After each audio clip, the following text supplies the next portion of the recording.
Hey everyone.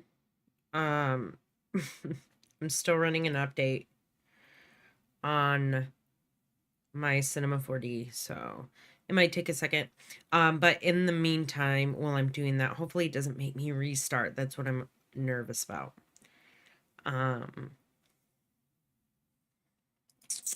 Just one second. Just real quick. So this week we're gonna be animating. We're gonna be this next project. I don't want to say this week because we're already in the second class of this week. So but this project consists of us modeling Eve and applying materials, creating a scene around it, and then animating her. And so we're going to do this in two different stages. We're going to do the modeling currently right now, and then I'm not sure. We're probably most likely not going to get to animation today. Animation might be something that we do on Tuesday night. I'm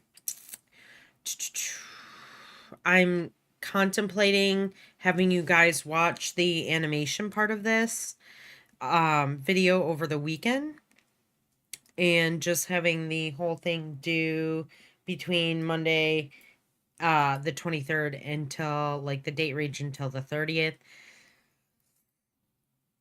But we'll see. It's kind of also like it takes an entire class to do the animation part of it, so let's just see like how far we get through class. But today's just going to be modeling and rigging essentially with her. Hey Lena, what's up? If you guys want to get ahead with the class, you can watch the process on how to do this. We have modeling, rigging, and then animating here, which I taught, and then here are some past versions that you can work on as well, where Dr. Farina does multiple versions on doing that.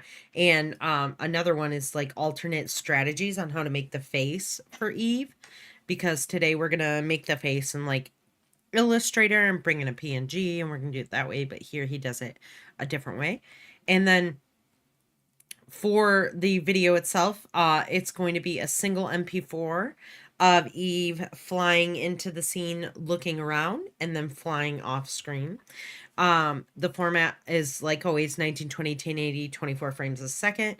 You're going to want to make sure, and this is a big one, is to make sure that your frame rate is set in 3 different places. So you're going to want to have it set in your project, your Cinema 4D project, your render, your Cinema 4D render settings, and then also when you import your sequence into After Effects, you want to right click and interpret that to 24 frames a second as well. So just don't forget to do that because that's a big part of this. One second here. Ooh, we are done. Let's launch. Nice. Oh no, is this Cinema 4D Lite?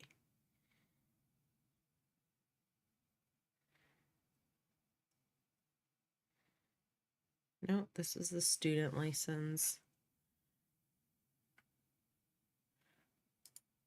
One second, you guys, I have to do allow access for some stuff. All right, one. Just at least I don't have to.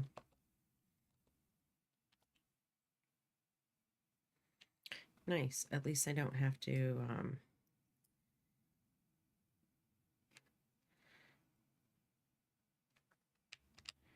restart my computer. I'm sorry. Let me complete that sentence. I'm like, I got lost in this. Just one second. Okay.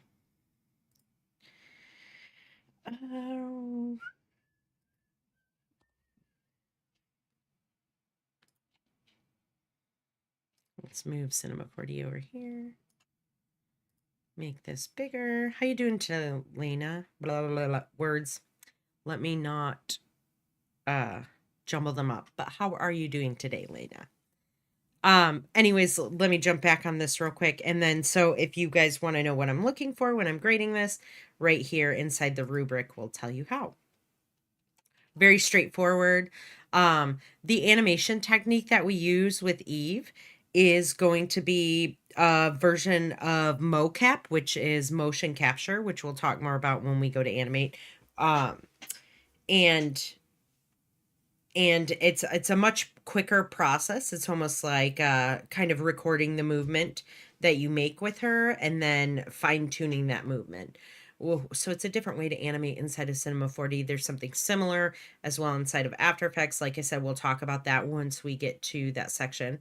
And then, but for now, let's kind of jump into modeling. I'm going to bring this over here. Tired but good. Yeah. I have a migraine today. I don't know why. Been dealing with that kind of stuff, but yeah, I'm sorry that you're feeling tired. It's a lot. Classes are a lot. How many classes are you in right now, Lena?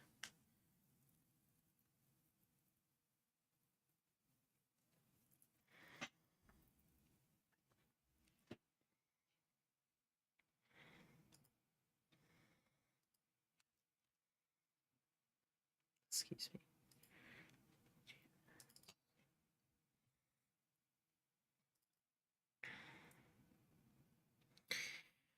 For this project, because it is in hierarchies, it's essentially in the same grouping as hierarchies because we started off in After Effects and now we're working in Cinema 4D.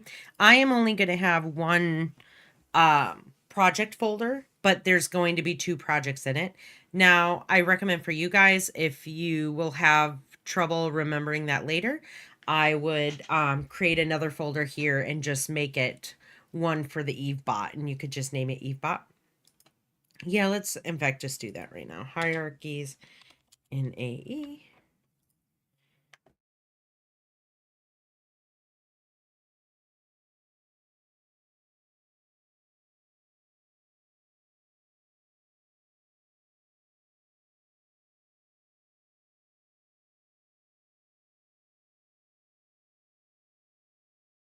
I'm going to just go through and rename this 006 underscore Evebot hierarchies in C4D.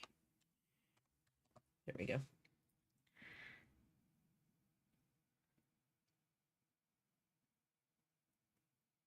Oh, nice. Oh, that's a fast class. 5 classes and then now down to 4. Oh. All right, so I've got my folder set up here. Let's save this right away. File, save project as.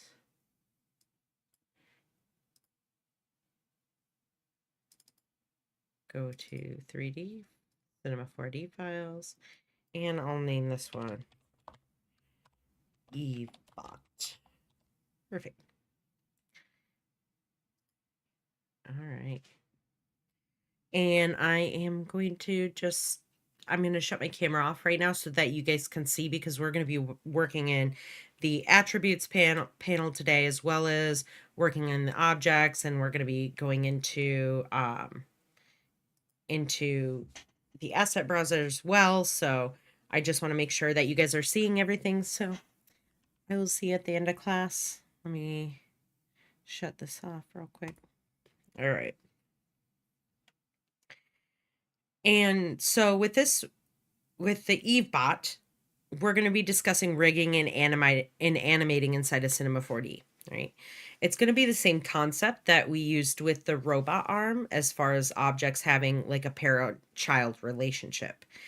But instead of using like a pick whip or a drop-down menu like you have in After Effects, you have the ability to drag and drop, which is a little bit simpler. And so we're going to demonstrate parenting here today with some primitive objects, just something real simple here.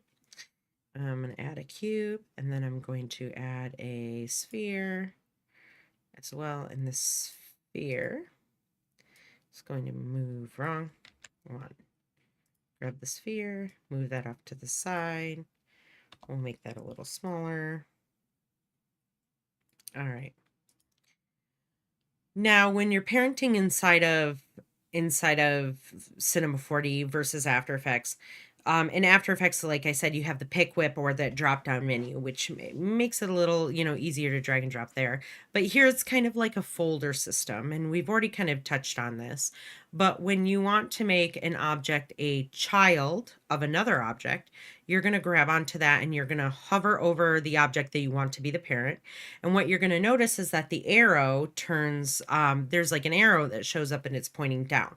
When the arrow is pointing down, it means that it is going to become a child of the layer that you have highlighted. You can tell that that is the case when you have this little bracket that drops down from the cube object, and when you're able to furl up and unfurl that cube. So it kind of shows like a folder system to your object. I can, or furl that up and it doesn't show, and then I unfurl that and that's here. Now, if I were to grab this and move it like this and the arrow is pointing to the left, it is just going to move the layer. So it's just ordering the layers there, right? But I want the sphere to become a child of the cube. And I wanted to show that this, it's a simple concept, same thing that goes. So now if I rotate this cube, the child will rotate along with it, right? I have full availability to rotate the cube. And then also the sphere has its own properties as well. I could rotate this if I wanted to. It's hard to tell right now because it is a sphere. But if I had, if I had a pyramid in here as well, and I move that over, scaled that down here, rotated it like this, and made this one, if I move it back a little bit, if I made the pyramid a child of the sphere, right? Here's how you can tell that rotation is working of the sphere, because then if I start to rotate the sphere, it will rotate the children along with it. And if I rotate the cube, it will rotate everything as well. So we have the same type of relationship, right? It's just kind of stacking them in a certain order, having the individual controls, but everything basically follows that parent around. The parent is the overarching figure or object in your hierarchy. And like there can be multiple hierarchies within that, right? Like I added the pyramid and that's connected to there, but my main parent is this cube here.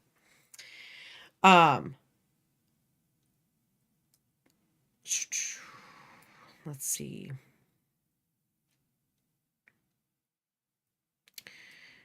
So that's just like, I mean, that's your parenting inside of Cinema 4D. And we're going to be using that system in order to parent the Eve bot together. And if I were to pull up an image of Eve, let's see here, Eve robot. I'm going to bring this over here. Images. We can see that she's not made of many parts. She's got a head, 2 arms, and a body here. Now, when we go to rig this and do the hierarchy, the driving force of this shape of our figure is going to be her body, right? Because her body, her chest area is going to be what drives her forward and around and moves her in space. And then we're going to parent her 2 arms to the body and then the head to the body, right? So that there, wherever her body goes, everything follows along with it. And then we're going to be working on doing something new where we create a parent-child relationship between the head and a target that she looks at all the time, so that when she's moving, her head's paying attention to the target. That way you're not having to animate a bunch of rotation frames on her head. And we'll talk about this later on in the class, but that's a fantastic part of the parenting. It's a benefit of being able to parent different things to different objects within Cinema 4D or just in general, like inside of After Effects as well. That helps us to save time in our process. But we have to model her, right? And we don't know much about modeling yet. We have been using primitives a lot in this class. Primitives are basic shapes. Any of these objects here that you see in your menu under this little button are all primitives. They all, hold on a second, just 1 second here.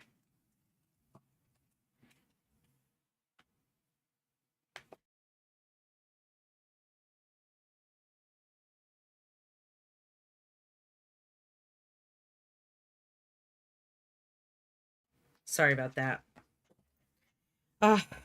Animal control.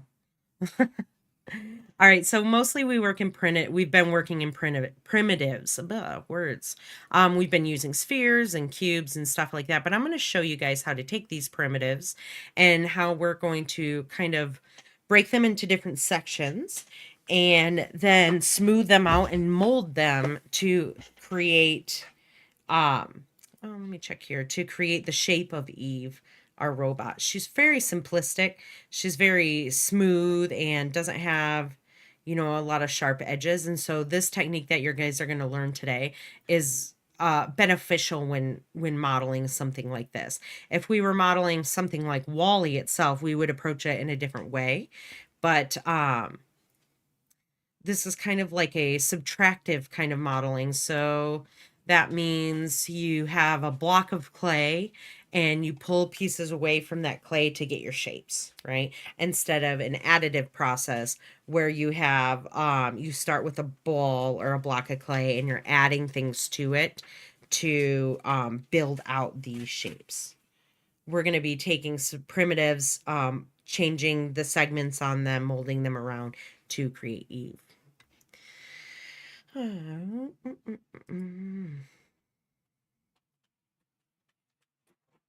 I don't know if you guys can hear him. 1 second here. I'm going to try and get him out of my office.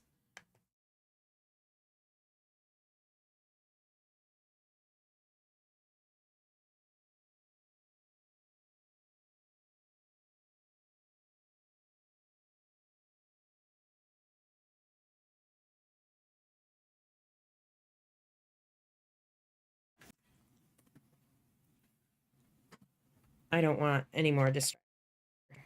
And he's been driving me nuts. I can hear him in the background playing with papers and stuff.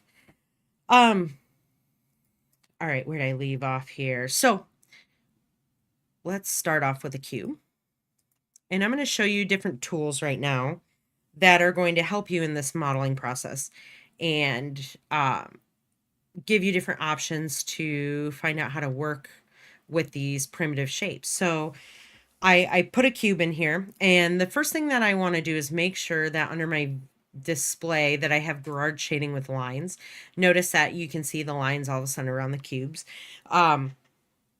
This cube only has 6 sides to it. If I were to go under, select the cube, and then go under the objects and add segments to it, you're going to see that there becomes different segments, right? There's additional segments that are created in the geometry of the cube. So now we no longer have just 6 sides to this cube.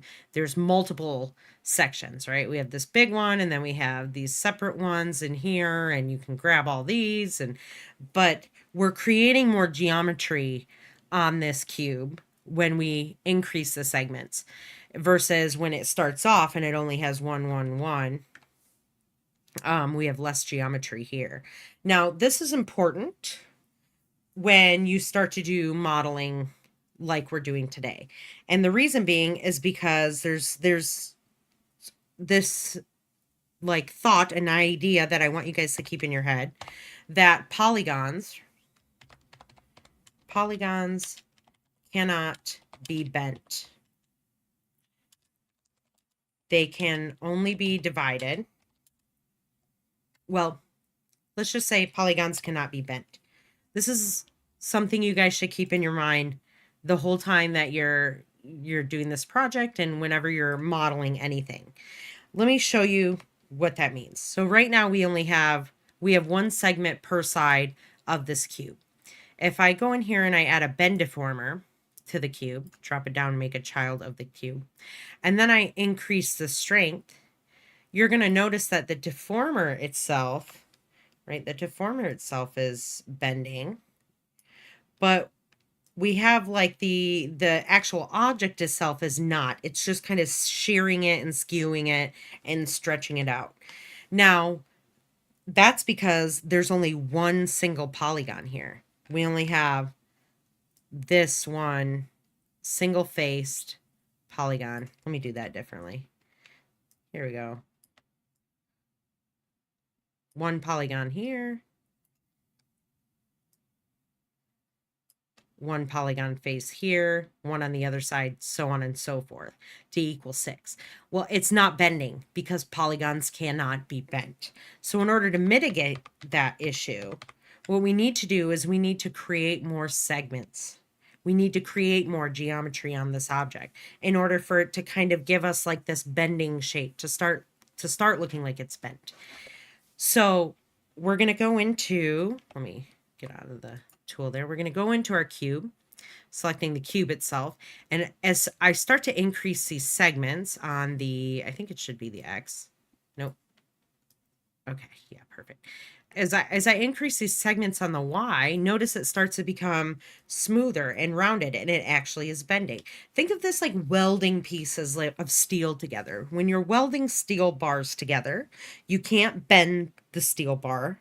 You have to weld certain pieces to each other to create kind of like that armature for whatever it is that you're building. And then you go in and fill it. It's like a section of an accordion, right? Like the little wires that are in there that hold the fanning part together. They're all separate. They're not bent or anything like that, but there's plenty of them that when you pull it apart, you know, it arcs.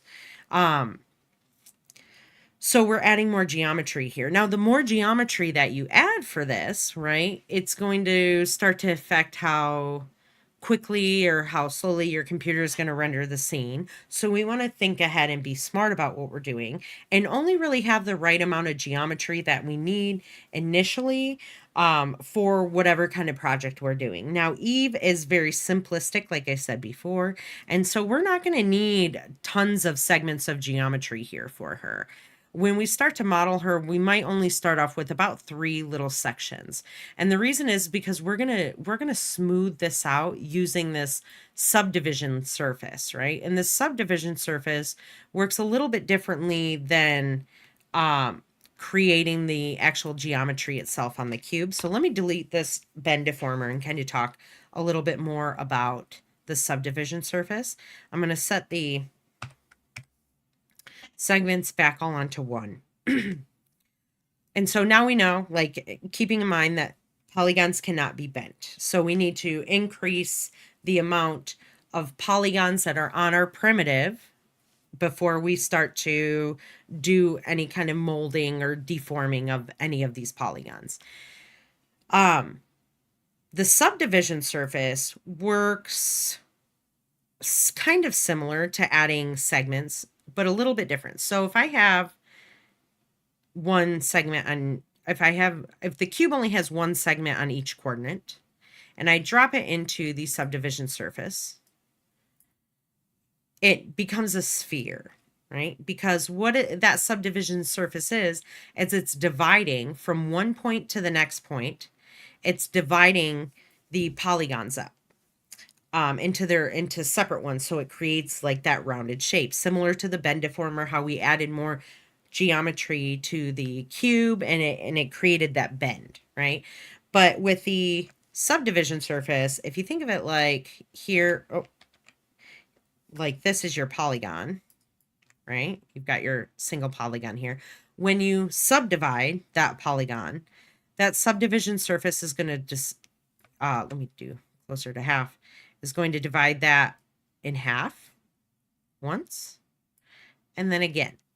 So it's going to take one polygon, and when it subdivides it, it's going to create 4 separate polygons.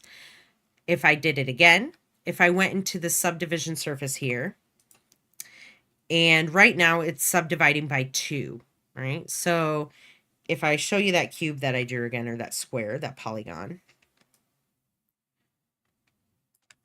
it's subdividing it once.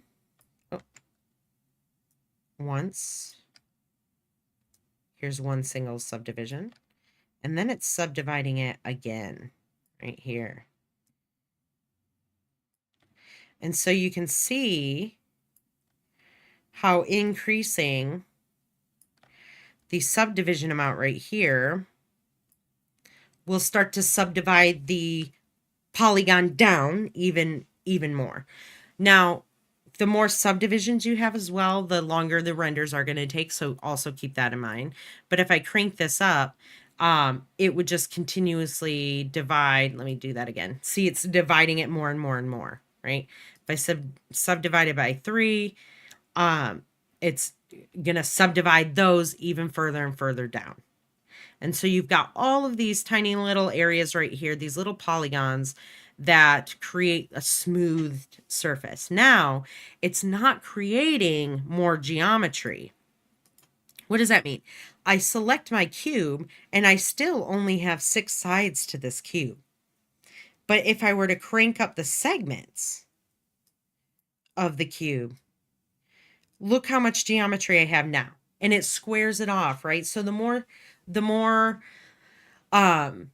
segments that I have on my primitive, the more segments that, or the more subdivisions that I have on here, it's going to make that kind of more squared off, versus if I drop this down, it's going to square it off the more that I have the subdivisions drop down. But as I increase those subdivisions here and here, it's going to smooth that surface out even more.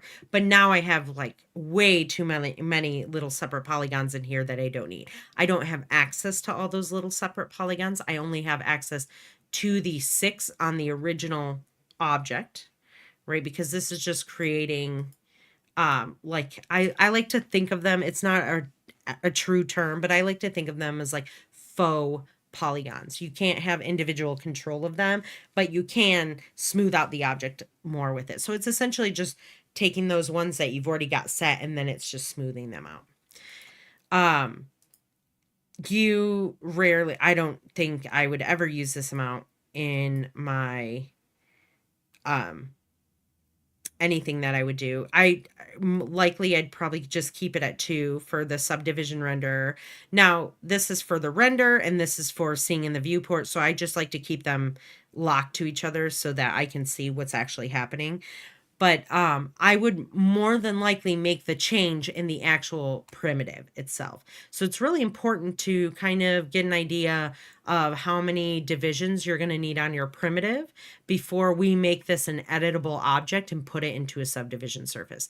There are ways around this. Let's say you don't have enough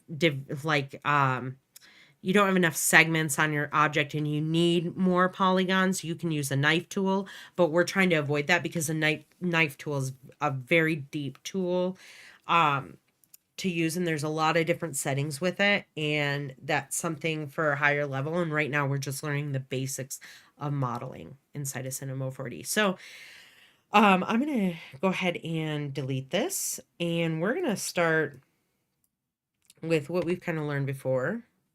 We're going to start modeling Eve. And so you can do this a couple different ways. If you want to just have a reference image of Eve off to the side, you're more than welcome to do that. Or what you can do is you can take one of these images and you can save the image as like a photo, and we'll bring that into Cinema 4D, and we're going to use that as like a reference while we're modeling. Now, when you're using any kind of reference like that, the best reference image to find for modeling in 3D is going to be a front-facing, dead-on pose, right? You don't want something that looks like this, where she's posed kind of in a different way because we're going to be animating her, right? We want to make sure that she's kind of like the animation drawings that you would do a full turnaround. You just kind of want her forward facing with her arms to the side. So I think I had used an image similar to this last time. We'll just find one on here real quick.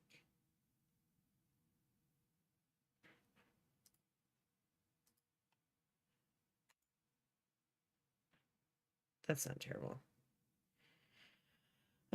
Save image as. Let's see if it's going to say, cool, it will save it as a JPEG. I am going to put this in my assets and images folder here. And I'm going to close this out. And I want to go into my orthogonal view. So all 4 views here, because I'm going to be working in my front view because it's going to be a front facing image. I want to work from the front when I'm going to bring that image into the front view here. So nice thing about Cinema 4D is they had a recent update not too long ago where you can just drag and drop images in, which is nice instead of having to go through different channels. But let's just grab this and drop it into the front facing panel down here. Cool. And so we have Eve. Now I want to turn the transparency of this image down a bit so that I'm working just kind of with a guidelines of her, and I don't want this image to be very distracting. So I'm going to hit Shift B and bring up my viewport options here, and I'm going to go into the back tab, and under the back tab it shows that I brought an image, show picture, and it allows me to not only scale this a little bit differently. I think the size is fine. I don't think there's anything wrong with that. I'm just gonna bring the transparency down a bit here so that I can see it. But I it's not distracting, it's not overly white. I can focus on what I'm going to be doing, which is modeling the image. So, or the object. We've got that down. Let's go ahead and update our settings for animation, just because we've got the file up here. So I'm going to hit Shift C. Oh, not Shift C. What is it? Shift D. View.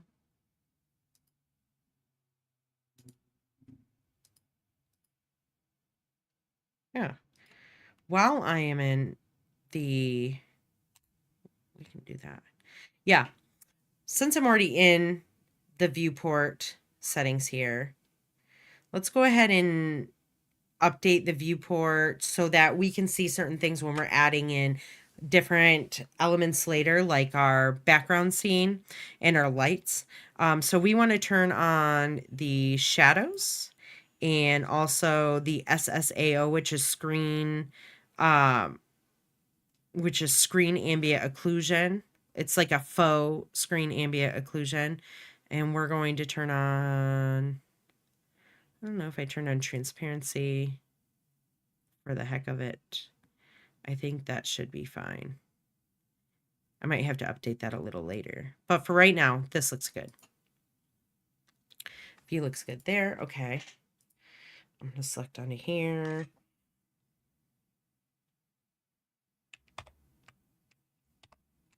Hit Control D to go into my project settings. Let's change the frames per second to 24. And let's change this to 24 times. Let's make this, for right now, 5 seconds, but that's likely going to change. But we have it on here, just in case. All right, so our file's all set up. And now we want to get to modeling Eve. Let me save real quick. I'm going to add a cube into my scene here. And the first thing I want to do is I kind of want to drag this cube. Oh, I don't want to scale it, but I want to drag this cube. Come on now. You know, allow me to grab the, it is not. So I'm just going to scale it down and just kind of drag the cube down here. I am going to increase the height so that it's slightly above and below the actual height of her body, because right now we're doing her body. And the reason being is because when we drop this into the subdivision surface, it's going to smooth out all of that geometry. And we just want to make it a little bit larger because we can scale it down later. So I'm going to do that. I'm going to bring this in on the side. So I'm going to take this little, there's this tiny, tiny little dots here that allow me to kind of scale it in on either side. Bring it in this way. Possibly bring it over a bit. Actually, let me, because the image isn't centered, Shift V. Let's see if I can change where the image is centered a little bit. Yeah, offset on the X slightly. There we go. That looks better. Now the image is actually centered. Her image is centered in my view, so I don't have to move this from the center of the world. So I'm going to grab that cube again. I've got her nice, and the length and the width are pretty good there. I'm probably going to have to change the width of her at some point from in Z space, but right now I kind of want to worry about just kind of getting this blocked out. I'm going to create 3 segments here in each one of them, because I'm going to be able to shuffle these segments up and down, and it's going to give me like a flatter shape at the top and kind of rounder shapes depending on where these segment lines are at, and we'll get into that in just a minute. But let's kind of duplicate this. Let's name the cube up here to body. Rename that. And let's duplicate this because we're going to do kind of blocked out arm. So we could control drag, or we could copy and paste, which I'm going to do here. And I'm going to name this one her right arm. It would be, well, I'll name it left arm. All right. I'm going to grab this left arm and I'm going to move it over here. And I am also going to make this smaller, quite a bit smaller there. I'm going to zoom into, bring this in a little bit further. It's a little bit harder to see. Maybe I need to go back into my viewport and make it a little bit brighter there. Let me grab that arm again. I'm going to shorten this arm up because it's obviously a little too long. Probably there. Bring it up. Perfect. Great. A little bit longer at the bottom, a little bit longer at the top. That's great.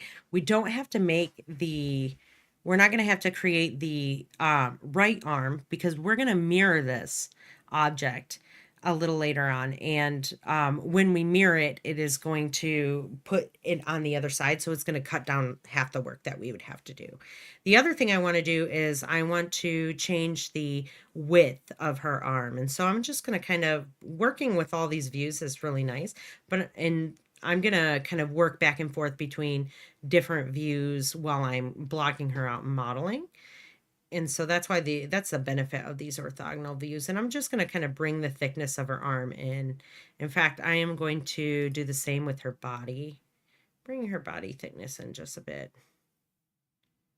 I really only need the segments to be 3 on the Y, I think. I don't even think I need all of it here.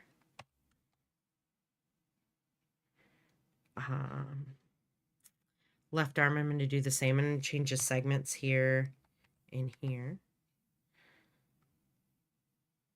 There we go. Okay, cool. And now let's do the same thing for her head. I'm going to duplicate her body. Control C, Control V. I'm going to relabel this one head.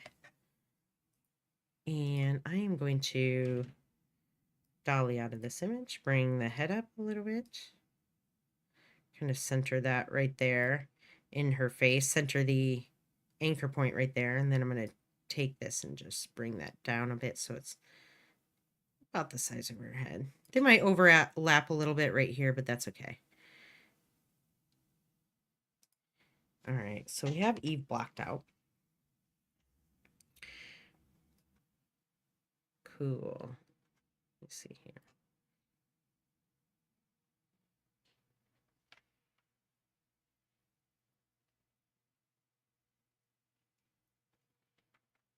All right.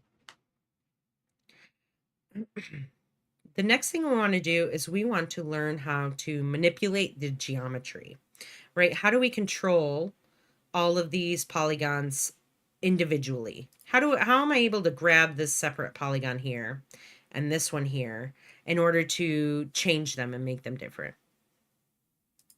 The first thing that I'm going to do here, let me see.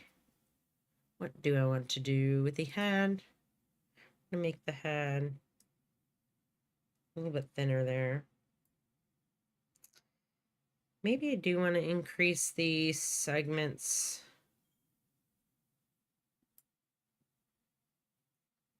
on the X in here as well. Hey, Nakara, what's up? Nope, not in that one. I think I will be okay. I might eat my words later, but I think this will be okay. Just having the segments, really the additional segments will be needed on the y-axis, because that's where we're just going to be smoothing this out, and that's where a lot of her shapes are happening. So let's talk about manipulating the geometry real quick. Let me shut all these off, and let me add a cube into the center here, and let me just open this. Now, when I add segments, in order to have individual, what is this class today about? It is, we're modeling inside of Cinema 4D. We're going to create an Eve robot, like Eve from WALL-E. And so today we're talking about modeling, and then we're going to be talking about animating on Tuesday.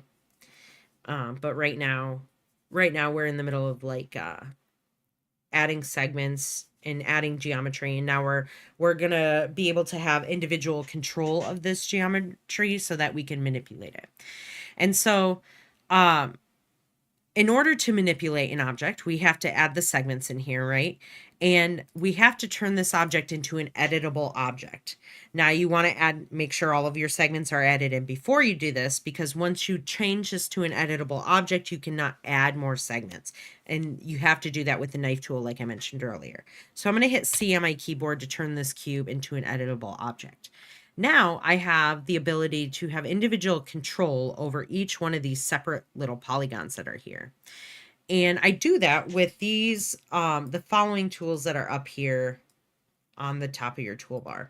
We have point mode, which will select every individual point, the little vertexes here. On the corners of your polygons, there are points. And point mode allows you to grab and move around those points. Line, you have like edge mode right here, which allows me to grab any edge of any polygon and manipulate that edge. Let me see here. Ooh, what happened there?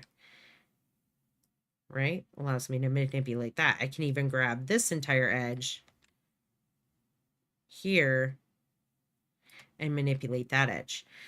We have polygon mode right here. This one right here allows you to select a polygon face. So I like to call them faces, right? It would allow me to select that whole entire polygon, or this whole entire polygon, or this polygon here. And so if I grab these tools and show you what they can do, right? I'm going to grab that. When you have a polygon selected, or an edge or a vertex, it will always change orange. And now I have individual control over this polygon. So I can pull this polygon up. I can rotate this polygon if I want to. I can scale this polygon if I want to make it smaller. And I can do the same with like an edge, right? I can select this edge here and I can scale it down. I can move it in space. in different directions if I wanted to. I could rotate it as well. And so you're starting to see how adding those additional segments onto your primitive and then turning it into an editable object, you have the availability to really start to manipulate the way this form is. Now, the only thing that you cannot do, I think, is if I select a vertex right here, or point, I can't really rotate that point, but I can, you can't scale it either, but I can move it, right? I can move it around. Now, if I have 2 points selected, and I can move those up, and then I believe then I can rotate those as well. Right. So when it comes to the points, you just have to have more than one selected. There are different ways to make selections of these different modes, right? So let's say I wanted to grab not only this polygon, but the one next to it and the one above it, right? So I'm just going to hold down Shift and I'm going to click and click and click, and you're just adding to your selection, right? This works with edges as well. If I had edge mode selected and I grab an edge, let me change this right here, and I hold down Shift and I grab more, and it's just adding to my selection, right? But what if I wanted to select like the whole entire band of edges all the way around my object? I'm going to hit U on my keyboard, and it is going to give me a whole bunch of options here. Let me see if I can zoom in on this. Sweet. Okay. It's going to give me a whole bunch of different options that I can use when manipulating the geometry. Specifically, here is loop selection. And so if you hit U and then any of these letters following it, you'll be able to select that tool. So it's just kind of like a shortcut menu for you to be able to grab something and just quickly select it instead of having to go through the toolbar and find it. So if I wanted to select the loop here, I would just hit UL, and all of a sudden you see my little mouse cursor thing here has like, oh, it disappears when I do, but it has a little box next to it, which indicates loop selection. And so now when I grab that, I've got the whole loop selected. And so I can move that and kind of shift it in different ways here, move it around, rotate it if I wanted to. I can still scale it if I wanted to. And so you can really see like the powers that we're starting to get here with just starting with a primitive, and how we can get to these crazy looking shapes by grabbing different sections of the ear and just manipulating the scale, the direction, and the rotation. Now that loop selection tool is also, if you want to see up here, so if you click on that and hold down, you're going to see there's different ones. So you have ring selection, path selection, and a Fong break selection, but we're not going to be doing that one or this one really. Really, it's just going to be the loop selection that you're going to use most of all, especially in this one. Now there's different tools here as well. I encourage you to play around with. We're not going to use these tools today, but like if I wanted to extrude, let me grab a face of the polygon here. Let me grab this one here, and I wanted to extrude that object. I'm selected on the extrude tool, and I'm going to pull out and drag with my mouse while holding down, and it's creating actual more geometry, right? So then I could take this even further and click again and bring that in, and I've got more geometry, or pull it out. Now you have to be careful when you're doing this that your geometry actually has like a thickness to it. If I grab bevel and I pull in or drag out, you know, I can add a bevel to my geometry as well. When there's something that happens when the polygons kind of cross each other and one is inside out, and it starts to look funny. So if I grab my move tool here and I start to pull that in, or if I drag it up a little bit right here, this part, it looks like this polygon is moved up, but it's it's like kind of crisscrossing paths with this one up top, and it's going to create something weird looking within your render usually. Like if I hit, let's see, if I grab this and hit Control R, it looks kind of weird. It's going to look black, and let me see if I move to a different angle, if it'll show it a little bit better. Control R. But it's inside out. Essentially, like right here is where that section is inside out, and you don't want that to happen. So you have to be careful when you're doing this, that you're not turning your polygons inside out. Lena asks, so I hit UL to get that list. I just hit U to get the list, and then I hit L to select the looping part of the list. If you look on here, and you look down at L, I can hit the L, and then all of a sudden the U loop tool. I can just hit UL really quickly to also grab that tool as well. But if you just hit U on here, it gives you that list. If you move your mouse, the list disappears. So you just have to not move your mouse in order for it to stay on screen so you can read through it. It's kind of a pain, but I understand why it's there because they don't want it on all the time.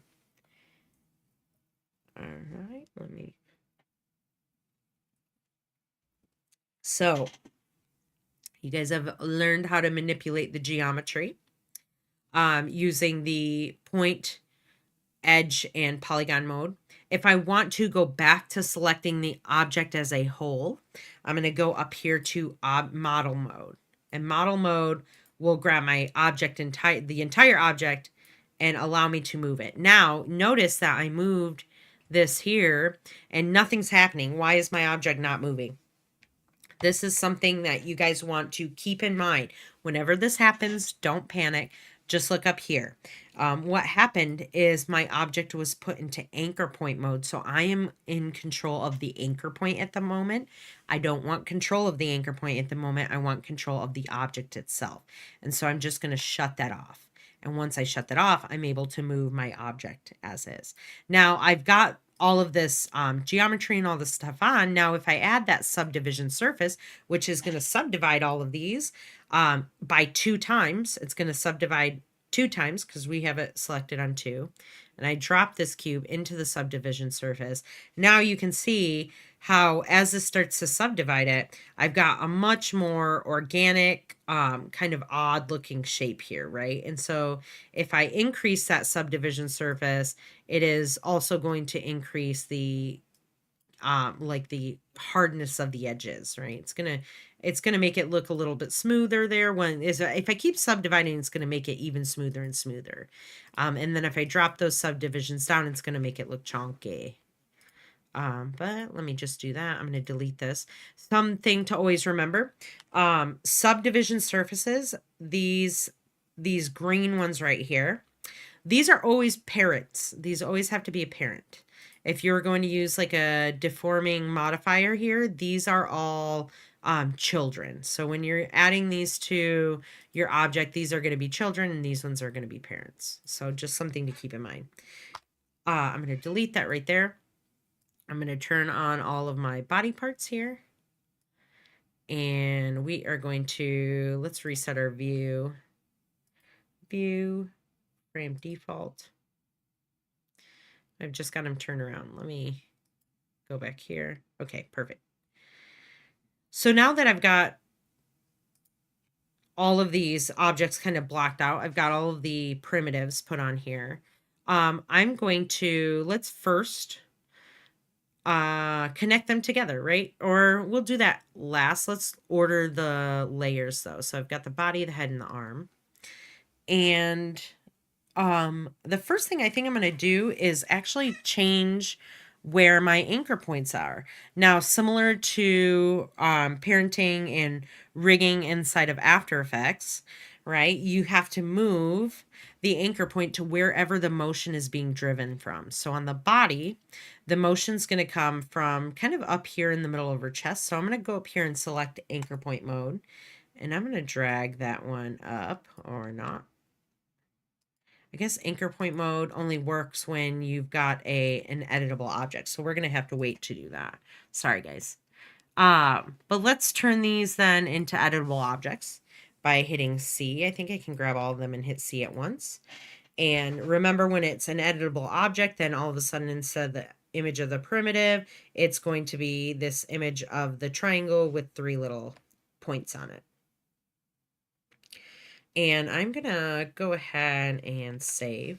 The one thing you're going to want to do kind of throughout this project is save incremental, so that you can go back in time to previous progress and access the file if you need to. Right now, I'm not worried about it. I'm going to first model her, and then we'll increment and save, and then we'll do a couple more things, and I'll increment again.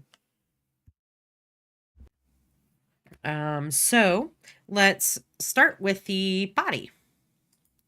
I'm going to grab the body here, and working in all of my modes, I want to grab the edge mode first, because I kind of want to grab around her body here. Actually, before I do that, let's add the subdivision surface onto this so I can see what everything's going to look like subdivided. So I've got the body in here. The head should be subdivided.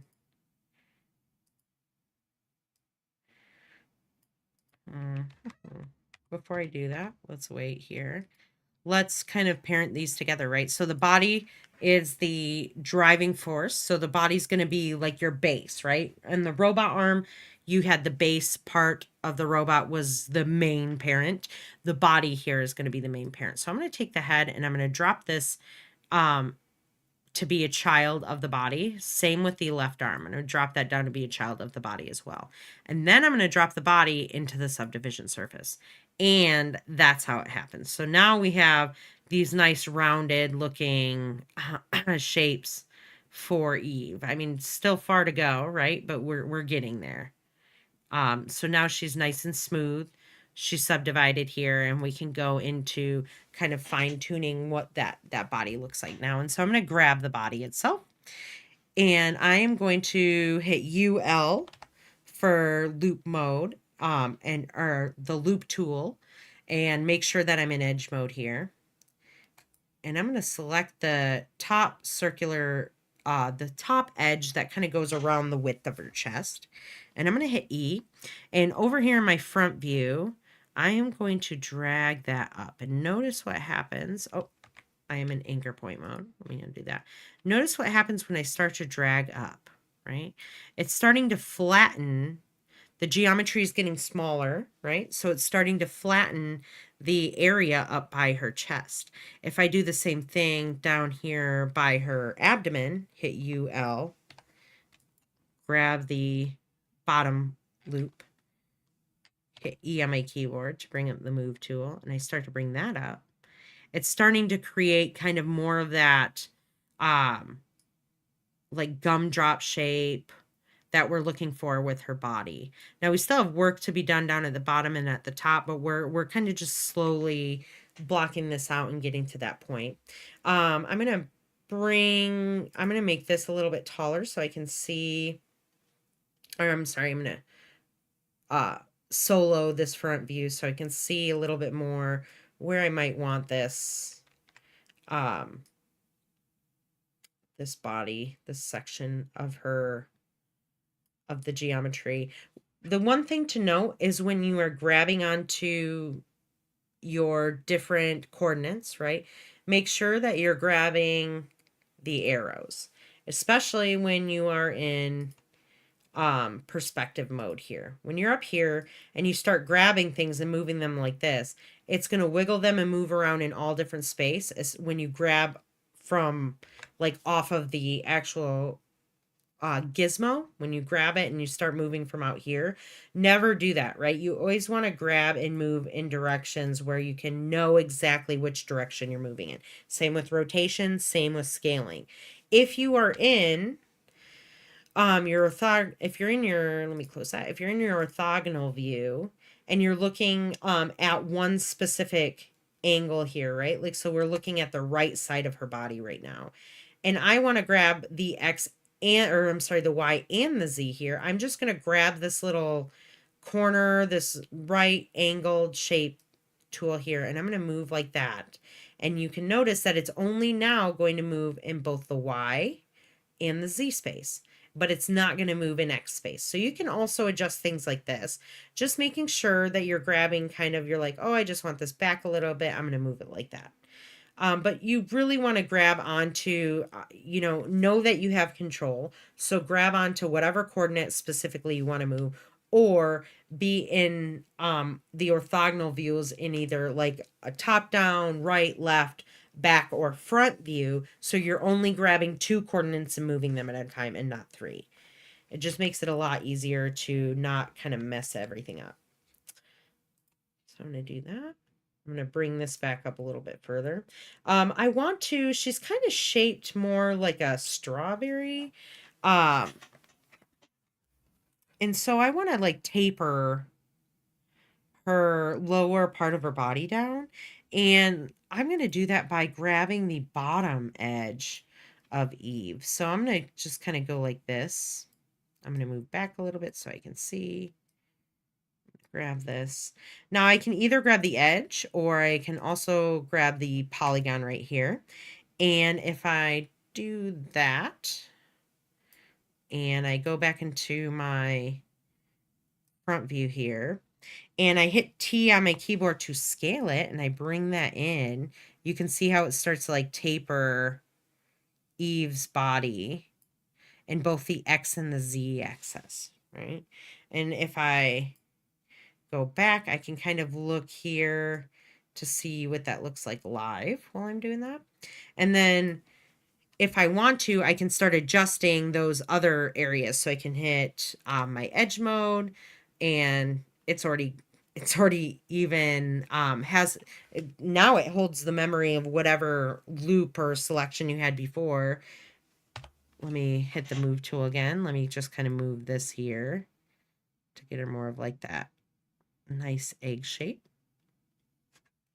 I think I'm going to take her, I'm going to hide the head real quick. Can I do that? Yes. Okay, there. Because I want to kind of grab this section in there and push it down in. Now, here is where it did bite me, right? If I want to go into point mode and grab her head, or the body, and grab the center of the neck right here, like if I wanted to grab that, I cannot grab that point because that is not a point.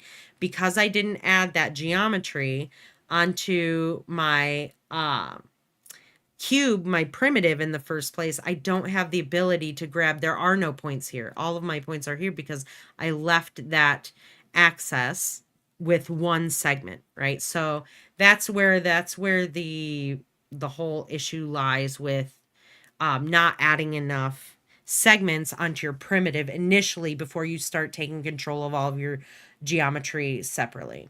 So I am going to grab the edge, and I'm going to do a loop select again, UL, and I'm going to grab that top edge here, and I'm just going to scale that in, hitting T, and just kind of scale that from this side a little bit, and then from the Z space a little bit. I'm going to go right in here. And I want to see, cool. I'm going to actually move that down too. So I'm going to hit E on my keyboard. Notice how I'm like working in between all my views, right? I know this is the right side. It tells me up here which side I'm looking at, the front and the top. And so I'm able to kind of work in between all of these different views to get the look that I'm going for. I'm going to just drop this down because I kind of want to flatten the top neck part. It doesn't have to be exactly like this looks right here. Let's see if I could get that look. If I hit UL again and I selected this loop right here and I bring this part up using E. Yeah, it does give me kind of like a dipping cone, like a concave looking neck part right there. So that's perfect. Actually, I like that a lot. Let me also, but did I mess up the render viewer if I hit? No, it looks okay there.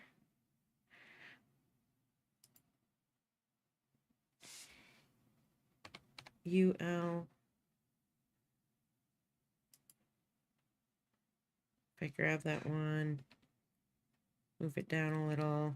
Okay, so notice how when I went past, okay, here's something to keep in mind when you do that. When I went past this segments right here, these disappeared when I went past them. And so you just kind of want to be conscious on what you're doing. You don't want to, I don't want those to disappear. I want to still have control of that if possible. So I'm going to hit UL. This is just, this is what I have to do now because I didn't create the right amount of geometry I wanted in the first place. I think that's okay. I think that looks fine. She doesn't have to be exactly what the image looks like, just something similar. I don't mind her thickness. She's a little chonky, so let's thin her out a little bit, but I want it to happen in all different directions. So I want to go back to object mode. I'm going to grab my selection tool, go back to model mode, grab her entire body, hit T to bring up scale, and I'm going to go in my right side and I'm just going to make her a little bit thinner here. I'm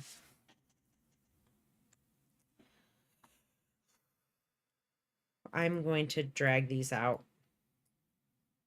from being, and then I'm going to grab this and make her a little thinner first. So sometimes you got to kind of go back to go forward, right? So now I'm going to make, put them back as children of the body, and the body is a child of the subdivision surface, and we're good to go. But I had to go back a little bit in order to do that because what was happening is when I was scaling her as a whole, because she has children, it was also scaling them as well, which I didn't want. I actually might have later, but we'll see. So I'm going to show the head again. Let's model the head. I'm going to make this view, actually, let's go into edge mode here. Make sure we're selected on the head. And I'm going to UL for loop selection. I'm going to select that loop around there. And I hit E on my keyboard. I'm going to drag this down to kind of flatten the bottom part of her head out. I'm also going to hit UL again. I'm going to grab this here, hit E, and move this part down quite a bit to get that nice rounded shape. Notice how it's nice and rounded here in with my reference image. I'm going to take UL. I'm still have the loop selection tool. When you're in the front facing view and you try and grab the loop selection, like the bottom one, it's going to grab the face that's facing you, unfortunately. So I want to go back, make sure I grab this one again, hit E on there. I'm going to move that down even more. I'm going to grab this one right here. Ooh, nope. Looks like the edge ones, it's going to be a little bit harder. I might have to go into separate polygon mode, not loop.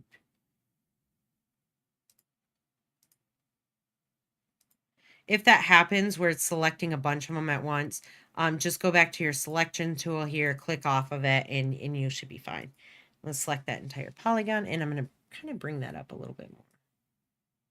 There you go, just to kind of flatten under her chin there. And then the only thing is that her head is a little wide as well. So let's see, since there are no children there, if we hit T, can I? Oh, that's nice. Yeah, actually, because I'm still selected on the loop and I didn't select my object mode, which I needed to, it tapered in the bottom, but I actually like that look. In fact, let's do that to the top before we scale the rest of the head. UL, oop, grab edge mode, T. Let's kind of make this a little bit smaller this way and a little bit smaller this way. And now I want to just kind of overall make her head a little bit smaller. So I'm going to select back in model mode, and then I am going to scale her head in Z space. Yeah, perfect. And then a little bit on the X. Do I want that? Maybe make her head a little bit thicker. There we go. Does she look okay? Not bad. Let's move it in a little bit so her head isn't wider than her body.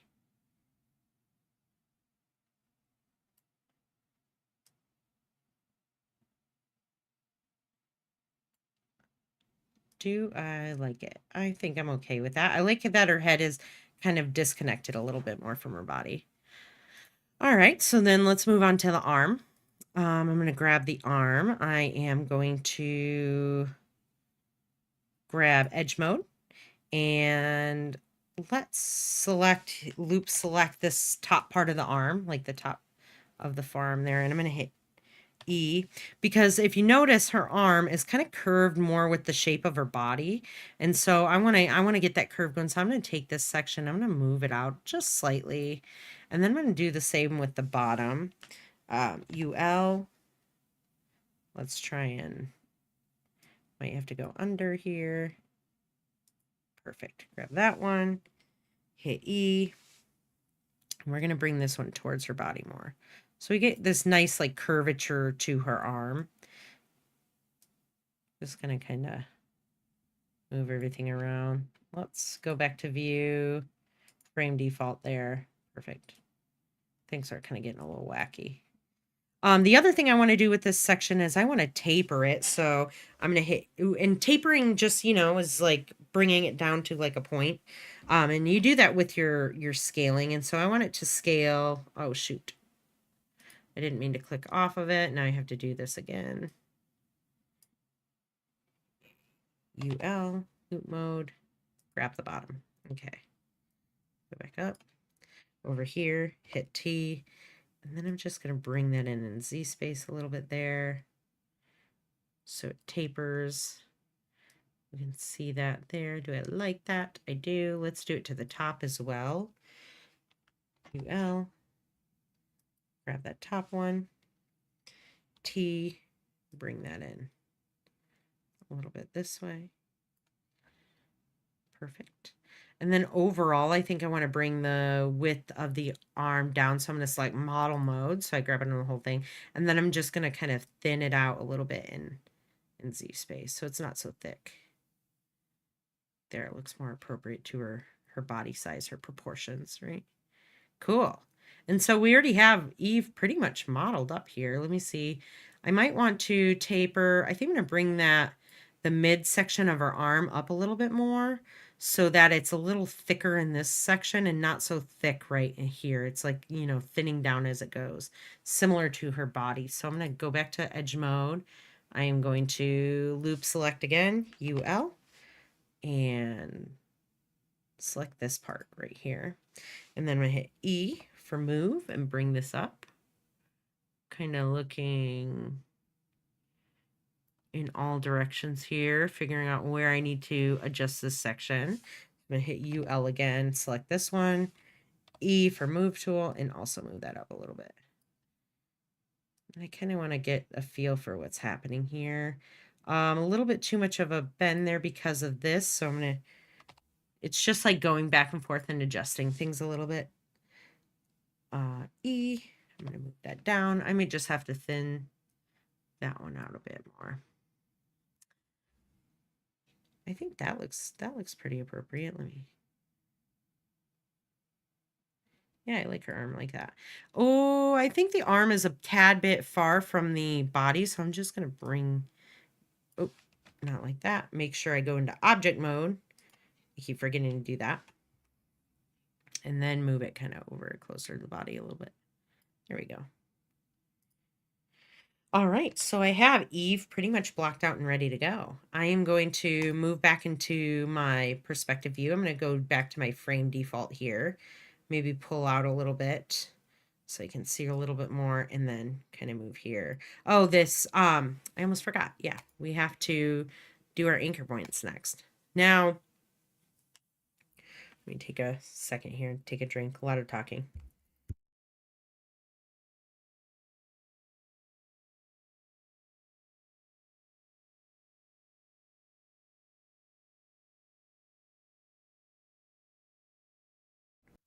All right, we want to, I know I have,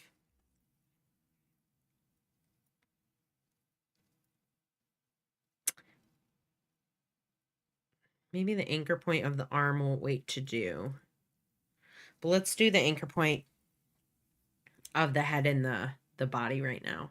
So with, like I tried to do it before, but it wasn't working because my object wasn't an editable object. It was a primitive. And it has to be an editable object in order for you to update where the anchor point is. And so I want to let's grab the body. And I want the anchor point to be in the center of the chest here. And so I'm going to, oops, not do that.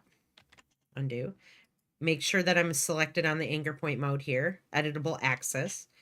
And I'm going to grab this and just kind of bring it up to like the center point of where her chest is.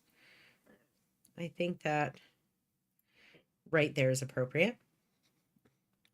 And I want to make sure that it's also looking from the top down. I can see that it's centered in the middle of her body as well.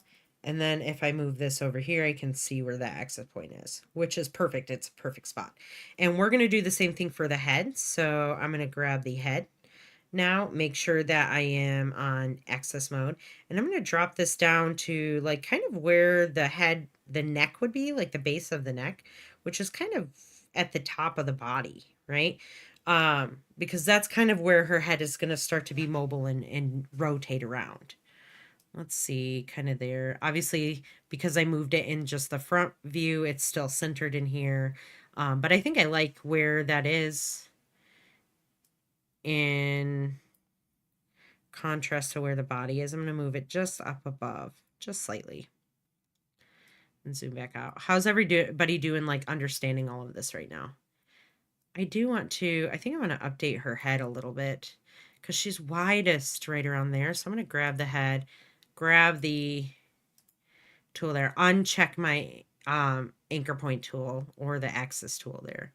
And I want to grab this one real quick. Hitting UL. I'm going to grab this one. I'm actually going to bring it up. E. Bring it up to there.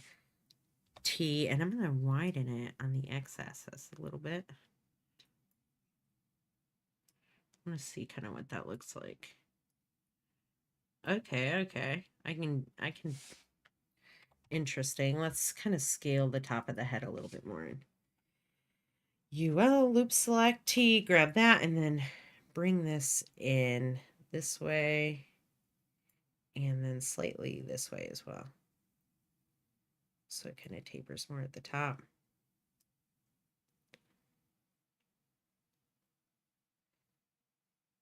Cool. And then I am going to change your whole entire head. I'll answer your guys' questions in just a second here. Let me just scale the head down slightly. Make sure that axis point, grab that axis point tool again, and make sure that is in the appropriate spot still. Yes, perfect. I'm going to save right now, Control S. Questions in the chat. Lena asked, do you mirror the arm on the other side before or after you adjust the anchor points? I am going to do it before I adjust the anchor points, just in case anything gets all wacky when I do it, because the mirroring happens based off of the world, like where the objects are in the world. Okay. I'll show you right now. But yeah, I would adjust the anchor point of the head and the body once you're done with it right away. And then we'll mirror the arm and adjust the anchor points there. Nakara said he's doing okay so far. I want you guys to remember this. When it comes to anchor points in After Effects, right? Anchor points are they're just a position in space on your X or your Y coordinate. They're just some position within those two coordinates. With an axis point or an anchor point inside of Cinema 4D, your axis or anchor point not only has a position in space, right? But it also has an orientation. So like a direction that it's going in. In the orientation is going to be your Z axis essentially. And so, I mean, it can be in space and Z axis as well, but it can point in a different direction. And really your Z axis arrow is where it is pointing towards. And so we need to also account for like which way the orientation of your anchor points are. So with the anchor point tool selected, I need to orient the anchor point to the front of the head. So it's not facing behind, because right now it's facing behind her head. And if I start to rotate it, I think it will have something to do with like the rotation. If I grab that and I'm not in anchor point mode and I hit R and I start to rotate it this way, it looks fine. This way is fine. But the front of her head, it's like her head is pointing backwards right now. Because when I hit E, the Z axis is pointing that way, and we want the orientation to be fully around. So we need to rotate it 180 degrees, right? So I'm going to select my anchor point mode up here with my head object selected, and I'm going to hit R for rotate, and holding down shift, I'm going to select my Y axis here, and I'm just going to rotate that 90 degrees exactly right there. And so now when I hit E, oh, I'm sorry, 180 degrees. So let me undo that. Hit R again. Grab this one, holding down shift, and then go 180 degrees. So it goes from the back to the front, right? So now when I hit E, it's oriented in the correct way. Because if I go to view and I frame default, this is the default. This is kind of forward, right? This direction, this way. This way is forward. This way is essentially backwards in our space, right? Right and left. Up. Up and down. And so we want to be facing forward. So we need to be head, body needs to face this way. And we will, the arms have a different orientation. So I'm going to grab the body. And I don't think I did it with the body before, but let's try it. Holding down, grabbing this, holding down shift, and 180 degrees. Notice that when you have to click first and then hold down shift. If you hold down shift and then click and drag, it will not orient the anchor point for you in increments of 5. It will instead be like with a decimal, and you don't want that. You want it to be exact. I'm going to save this. Lena asks, I guess we didn't have to worry about anchor point orientation in AE because it was 2D. Exactly. Yeah, there's not a direction to the anchor point inside of After Effects specifically because it is in 2D. When you turn on that 2.5D option, remember how I had you guys do where I showed you how to do the shadow of the robot arm last class, and I turned it into a 3D layer. Kind of has an orientation at that point, but rarely do I touch the orientation of the anchor point inside of After Effects. I just place it in either X, Y, or Z space if I add the Z space inside of After Effects. Inside of Cinema 4D, though, there is a front way and a back way, and because you're working in space, right? Like if you were in your office, there's a way forward and a way backwards. And so we want to make sure that we're oriented correctly. Now, when it comes to the arms, let's go ahead and let's mirror this arm real quick, and then we'll deal with the anchor point here. Now I do want to, actually, I'm going to thin the arm out a little bit. So I'm going to hit T and just kind of make this a little bit thinner. There we go. I think I like that a little bit more. Yeah, not bad. Okay. In object mode, grabbing the arm, I can go into this view here. And duplicating things now, or mirroring objects inside of Cinema 4D, has become a lot easier. Now there's this option, if you hit Shift C and you type in mirror, you can select the mirror tool, making sure that you're selected on the object you want to mirror. You'll hit Shift C, type in mirror, and then you're going to select that mirror tool. And you are going to mirror, we want to mirror the arm. It hasn't done it quite yet because in order to do it, we have to click mirror here on the side over here, right? Well, these things specifically matter here. Now, we always want to be, when it comes to this, because we're mirroring it from the left to the right side, we want to mirror it in correlation with where it is in the world. So if it's in the world, right, it's going to, the center of the world is like right here in the center of the object, where all of your objects originate when you bring them in, when you bring your primitives and stuff into Cinema 4D and you're seeing it, automatically puts it in the center of the world. And that center of the world is where it's going to mirror that object from. And because we're modeling her from the center of the world, we want to make sure that we have the world coordinate selected here. Local will mirror it from where it is in space, like on itself.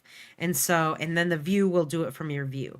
And so making sure that you are in world coordinate, also that your axis is on the X, Y, and Z axis here, which will make sure that it's mirroring it on your X axis, right? And not in your Y or Z right there.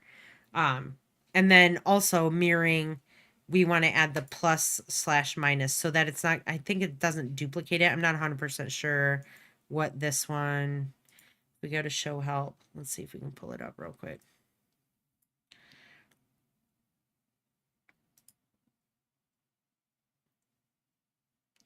Mirroring.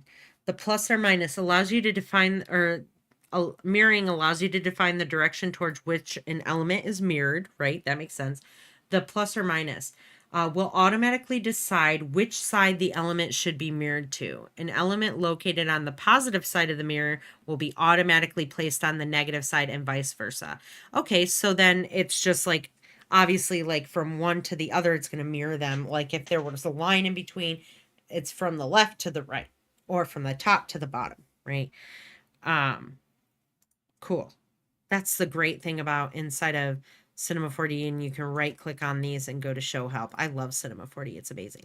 Now, the children aspect of it is if my left arm had children attached to it, I wanted to mirror those children as well, then I would want to make sure that children box was checked on here. If not, it doesn't matter because there are no children to the arm, right? The arm is just a child of the body.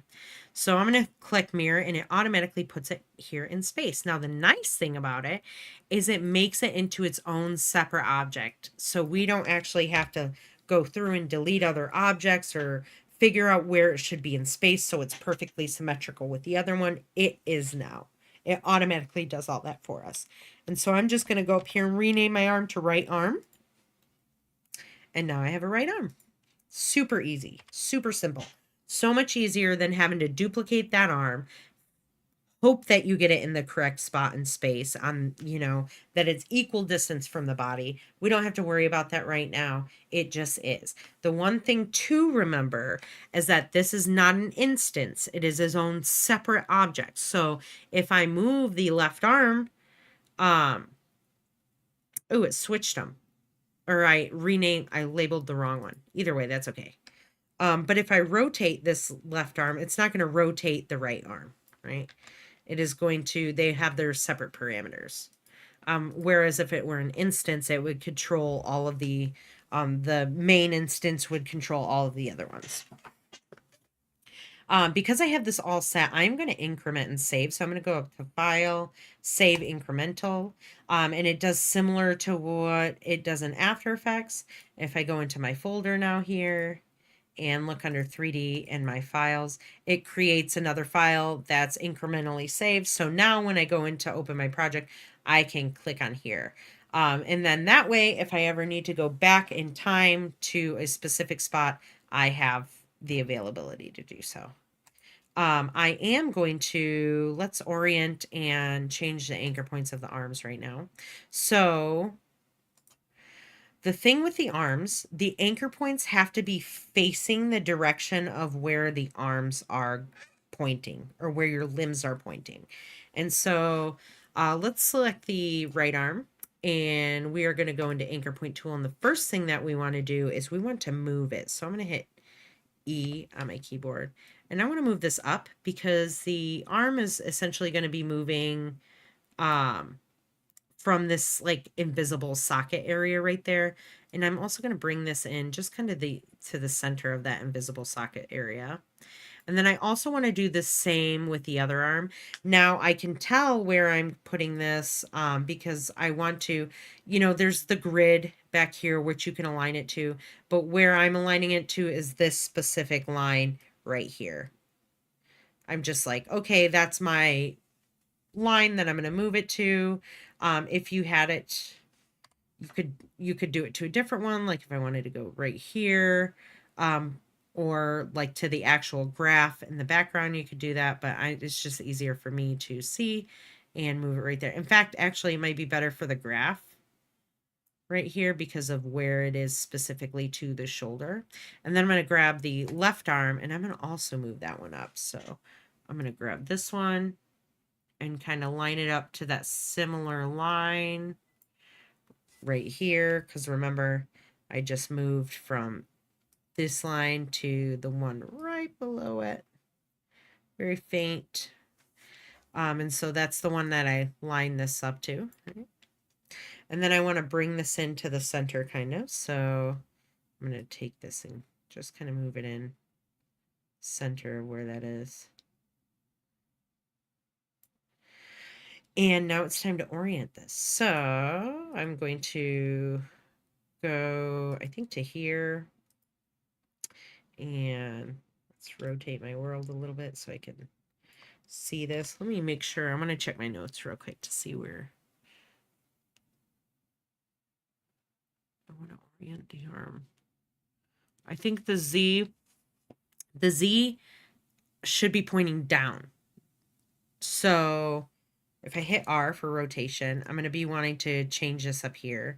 So I think it just needs to go 90 degrees. Okay. Let's go to rotation again.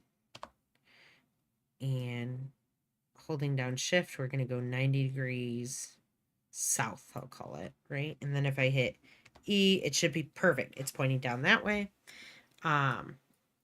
Same with this arm. Let's hit R and we're going to go grab the x-axis and holding down shift, go 90 degrees to the south. 90, perfect. And then I'm going to double check with that. Perfect. We're oriented the proper way.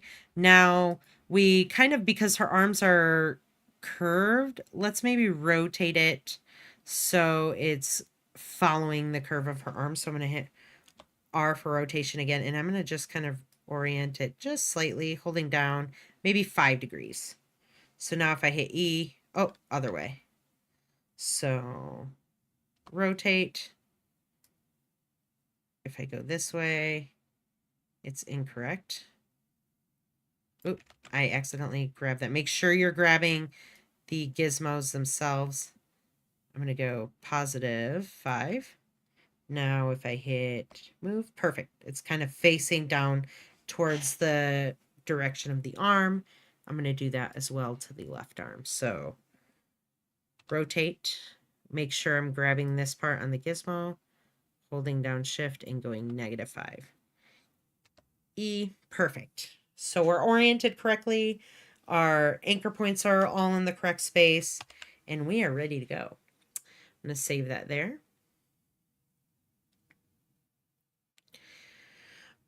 Oh, next, let's see. Let's do kind of a quick, let's type up a quick review of what we kind of just did, everything, so you guys can take notes, because that was a lot, I think.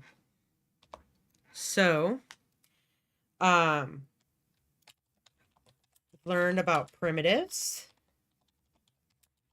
and sub D surfaces, right? Sub D surfaces. We also learned about adding segments to primitives. We learned how to gain access to individual polygons. A single, I'm going to write down this so you guys remember this. A single polygon cannot be bent, right? And so that kind of goes into this one, right? And then we blocked out Eve using primitives. We refined Eve with the subdivisions.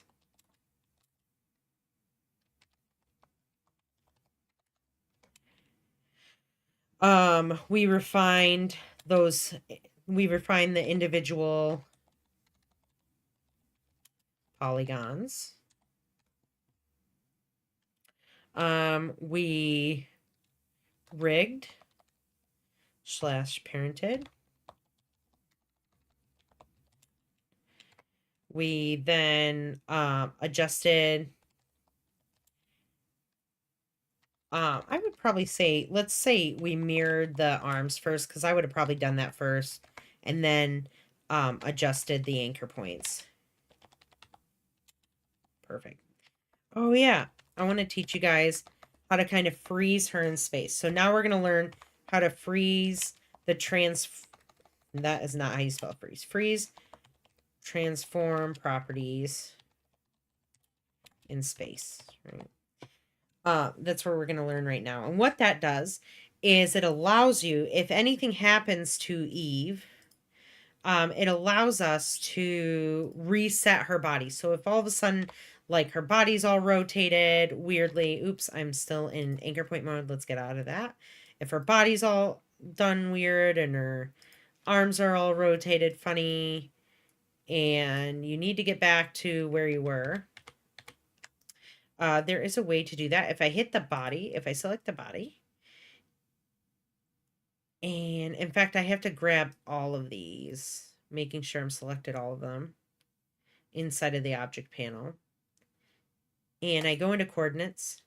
Down here, there's a little option that says freeze transform. So we want to drop that down, and we want to make sure that all of these are at 0. Let's make sure this is 0. Oop. It says mixed because the arms are mirrored. So just, that's okay. But we just want to make sure everything else then is 0. Let's select these again. Without the subdivision surface, just the bodies. Coordinates, that all of these are at 0. Scaling of everything is at 1. 0 rotations, 0, 0, 0 in space, right? And so we're going to select freeze all. And that is going to freeze all of, like, the entire Eve bot, her rotations, her position, her scale, everything in time. So then if you were all rotated weirdly, right? If her body were rotated weird, her head was all weird, messed up, her arm was all weird and messed up, you can grab all of these, and if you hit Alt 0, I think it is, Alt 1, Alt 0. Yes, if you hit Alt 0, it will reset her in space back to where you had that freeze transform done. So you want to make sure before you start animating or before you start doing anything with her, you freeze that transformation, because there's a possibility that later on down the road, you're going to end up where you're animating and she's all messed up in view and you're like, oh gosh, I need to start over. You're going to want to start over in this position. Okay. And so freezing the transform properties is very important here in order to do that. And then again, so you're going to Let's go over that. I'll type that out for you guys. So you're going to select all body parts, or just all parts, right? She's not really. Select all parts. Go to coordinates in attributes panel.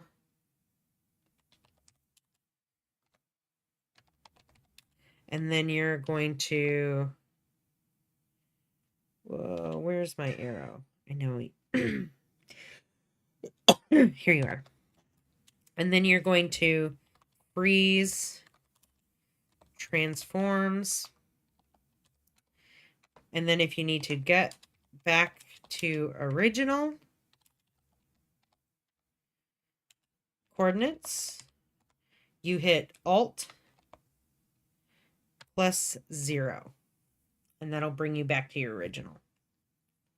So you guys want to screenshot this or write this all down. Because that'll be helpful if you guys if everything kind of gets out of control. And so then let's increment and save this part, because this is a good one. We've got her already. And let's kind of build her.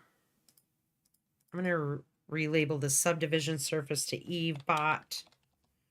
So I know. Let's build a scene here. In fact, before we build the scene, let's add some textures to Eve so that we can get the materials and stuff down first, because I think the materials is a little bit of a harder one for this. So I'm going to go into my materials panel. Oh, sweet. Yeah, backdrop's already ready. I'm just going to double click that and add that in real quick. I am going to drop the back. I'm going to pull my camera out first so I can kind of see. Let's reset my view. Frame default.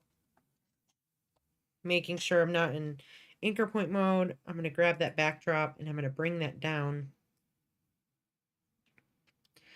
And I'm going to actually pull out a little bit of the scene. Let's the backdrop. If I grab that and go into the object at the bottom, I can let's increase the height here so it's off screen. Let's do 800. Let's increase the width to like 2000. You might even have to increase it more. Let's do 3000. Just for right now. Let's increase the depth to 3000. Ooh, maybe not that high. Let's do half of that, so 1500. And then we'll increase the extension, which is out from the front, to 1500 as well. So together those equal 3000. I'm going to increase the rounding on this. Let's go to display and just kind of the garage shading here. All right. Ooh, am I a fan of the way her little... Yeah, that's okay. And then I guess really the width is really where we need it. I can also move it more this way, but yeah, no. Let's undo that and let's double this, 6000. There we go. Okay, my camera will be pushed in a little bit more, and kind of my angle of my camera is going to be more like this. So that's fine. Drag this back a little bit. Let's change the height to 1000. There we go. So we have a backdrop in. I guess we can quickly add the studio lights. I taught you guys how to change color and warmth and stuff of the lights, so you guys can do that as well. Let's set up my camera since I have a camera here.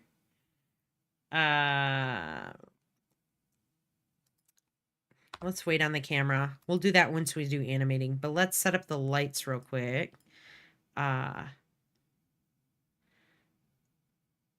and sky. Where are my lights?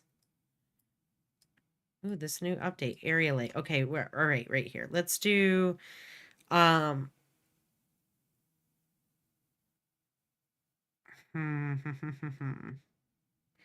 we not have a target light anymore?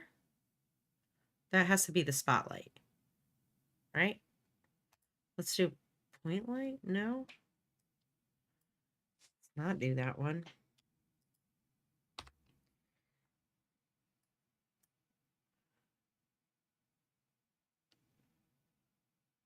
Both on spotlight.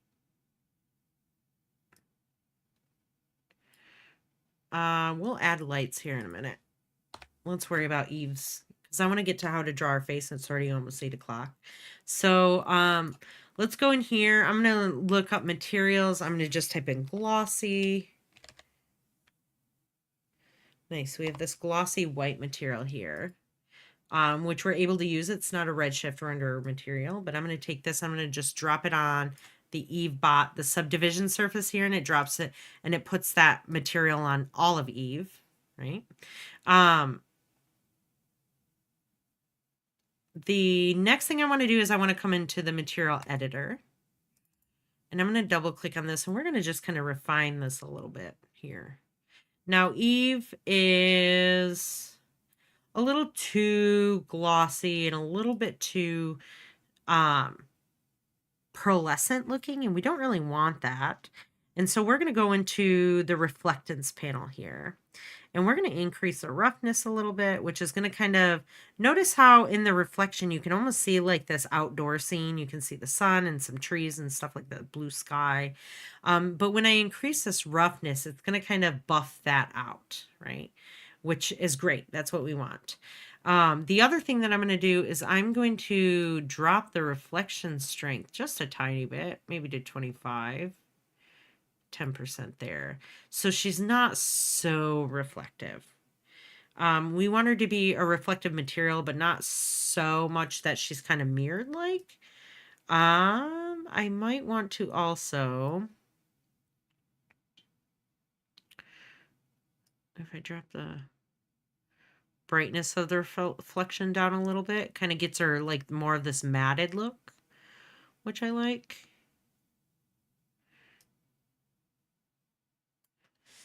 Oh, that fully takes out the reflections.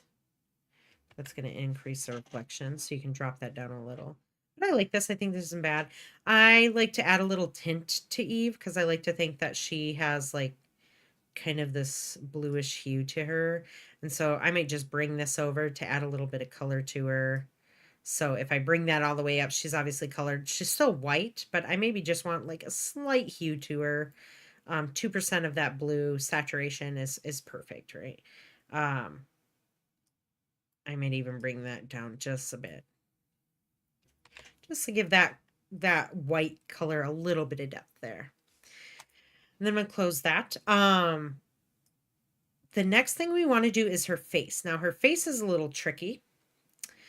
We have to create that ourselves inside of Illustrator. And so you can use, you can also do an animated thing if you want to. So if you want her to be blinking, right, you could bring this into After Effects and create a blink with path animations and export it as a video with transparency. If you want to know how to do that, I can always tell you guys how if you write me.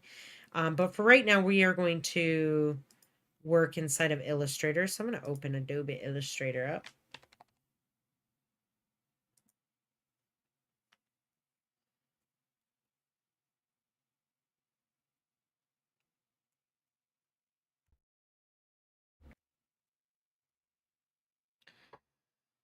Ooh. So I think while that's opening, I think what we're going to do, because we're behind, because we did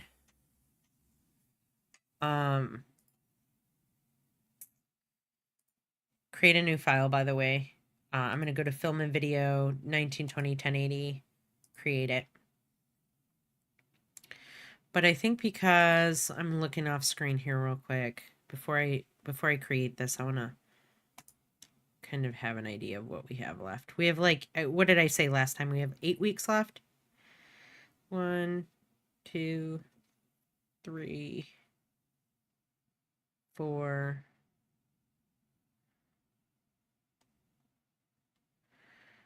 5. Well, hold on. 1, 2, 3, 4, 5, 6.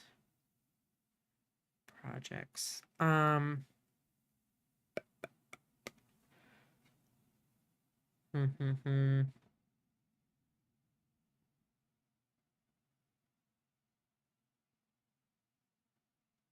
Let's, oh, I don't know.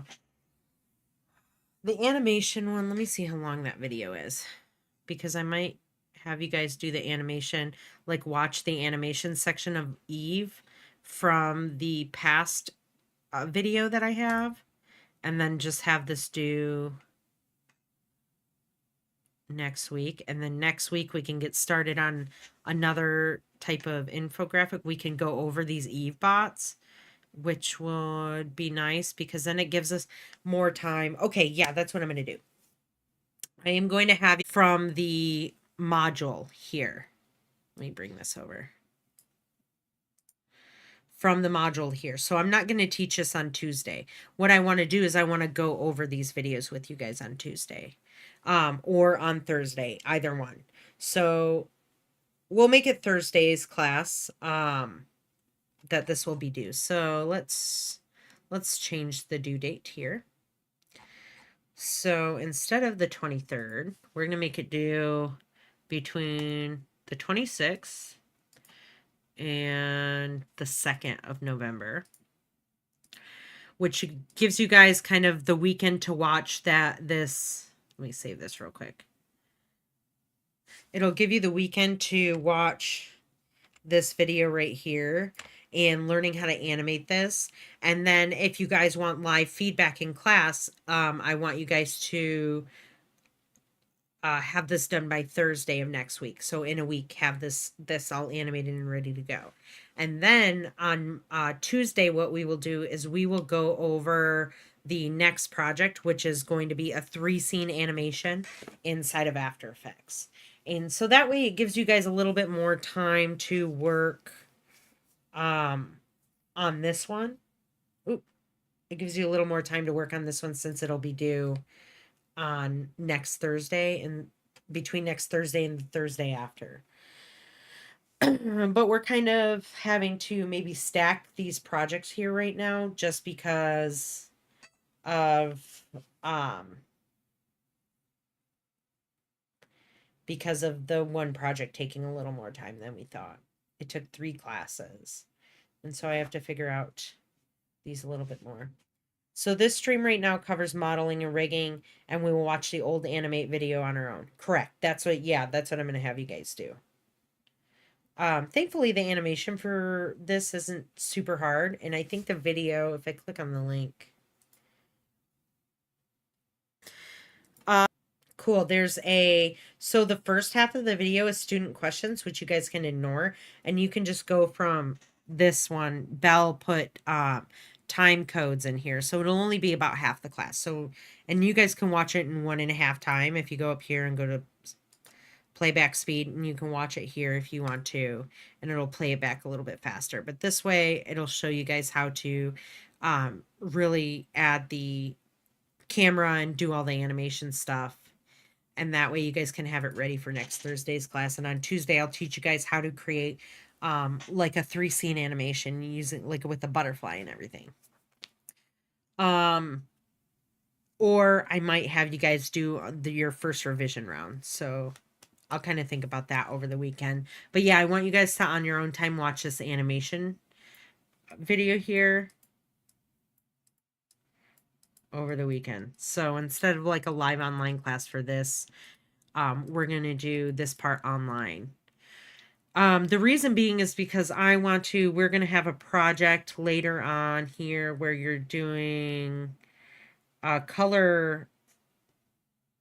There's like a custom 3-scene animation, but there's also like this other project, which is a color scope project. And this one takes a long time, and I want you guys to have enough time to really do some fun stuff in there.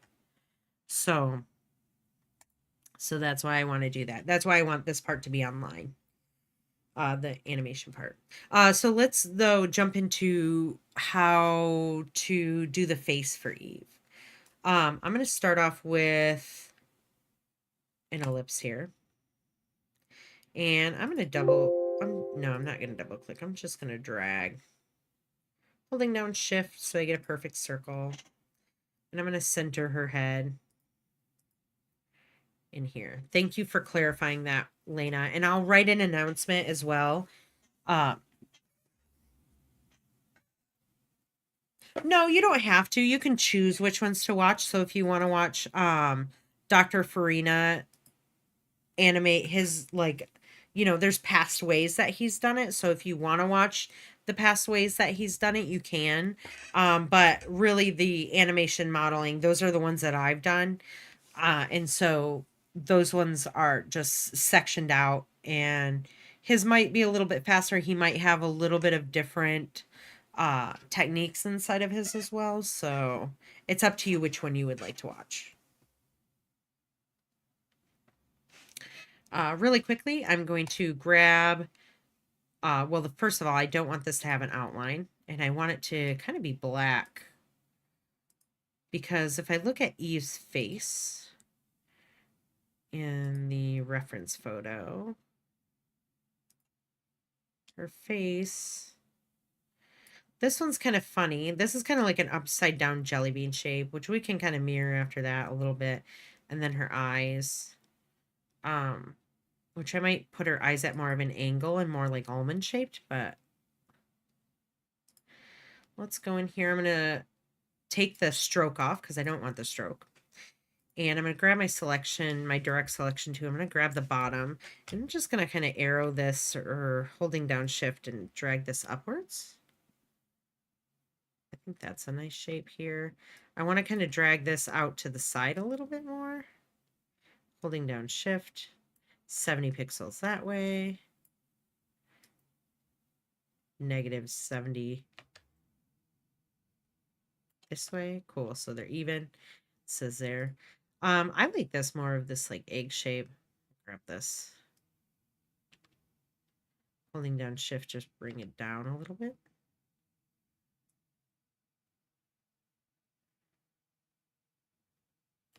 Yeah, that's not bad. And let's center it, make sure with our selection toolgram, make sure it's centered. Whoop, not the, I want to grab the whole object and center it. Wrong. This way. Okay. And I'm going to add her eyes. So I'm going to grab the ellipse tool again. I'm going to change the color.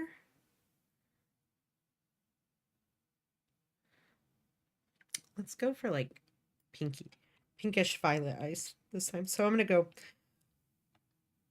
instead of holding down shift, I'm going to kind of make an oblong shaped eye. And I want it to have actually a gradient from the inside. So I'm going to select my gradient there.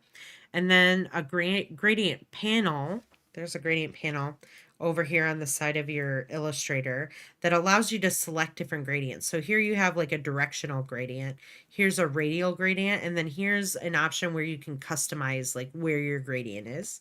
And I'm just going to select radial gradient there.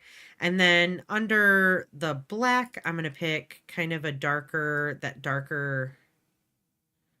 I'm going to pick like a fuchsia color, but I'm going to drag this over to be a little bit more violet and this a little bit darker there.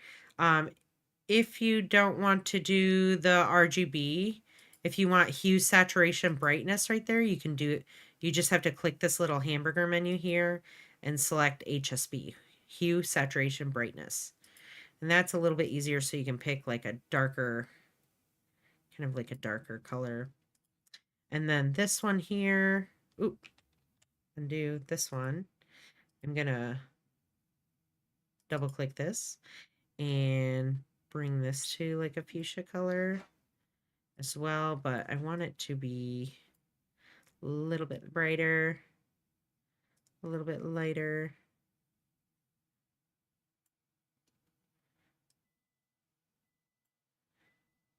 There we go. Not bad.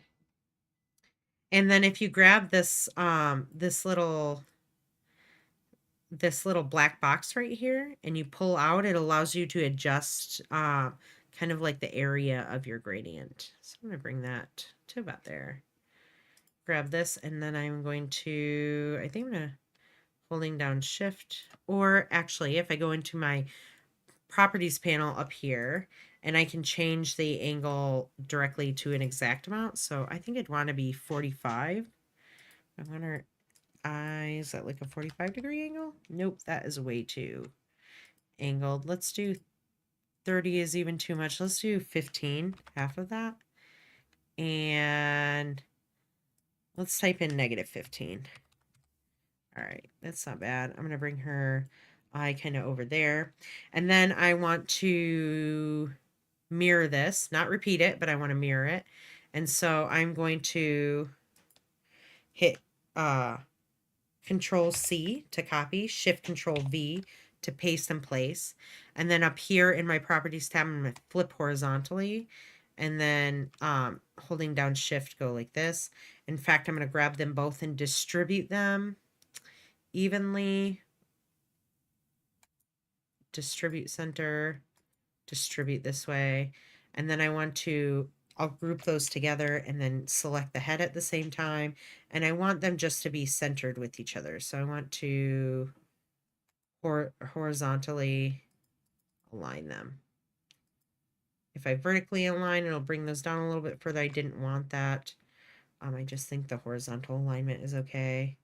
Maybe I will bring them down just slightly, but I'll just do that with my arrow keys. I'm going to save this. Actually, I don't really have to save it if I don't want to, but let's do it for purpose of good file structure. We're going to go here. I'm going to go to assets and vectors and save it as Eve face. And then I want to, okay. I'm going to file. So I think I can I save it as a PNG? PDF, SVG, no, let's save it as a PNG. We want to export it as a PNG because we want this transparency behind it. So I'm going to go to File, Export, Export As, and then we're going to select down here PNG. And we don't need to use the artboards, that's okay. We're going to export it to our images folder.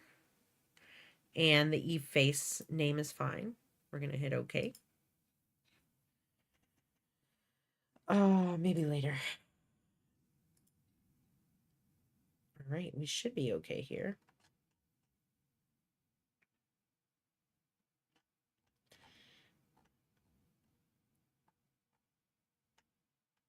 Okay.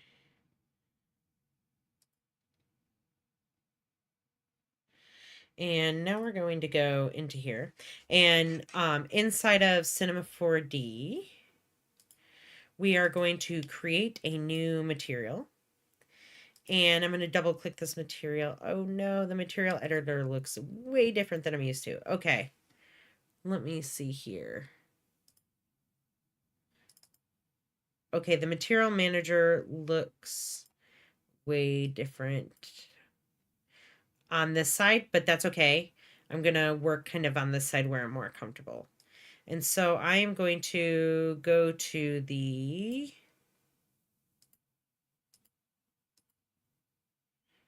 this is totally interesting. Cool. This is more like what it should be like. Maybe if I go, nope, not go to path. Add nodes. We're not going to do that. View. Okay, that's okay. Under the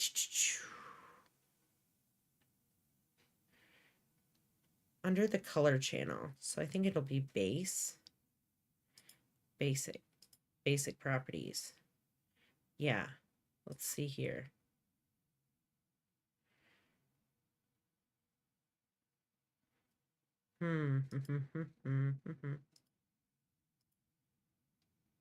Reflection, transmission, viewport.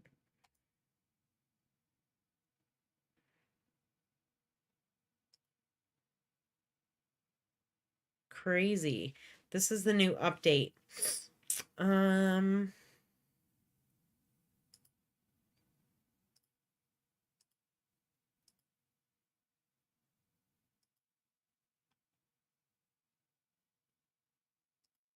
I might have to look this up and figure this out for you guys.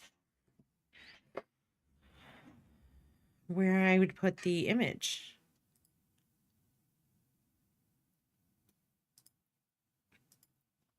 Let me delete this.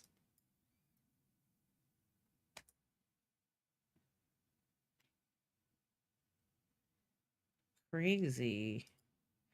Okay, for a moment, let's do a look tag real quick before we get into all of this. This one looks the same. Okay, what I'm going to do real quick is I'm going to just duplicate this. So I'm going to Control C, Control V, because I know this layout. So before I do the other one, I don't want to. I don't know. I have not tried that. Let's see if it works, actually. Good call. Let's just, for shits and giggles, try it.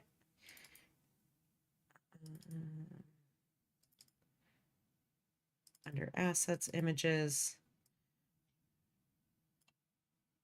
image path. Yes. That's not what we want exactly. Let me click on this.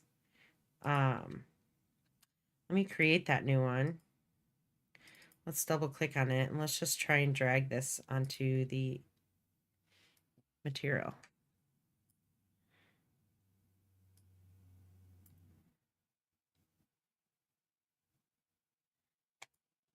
Metro, love that game.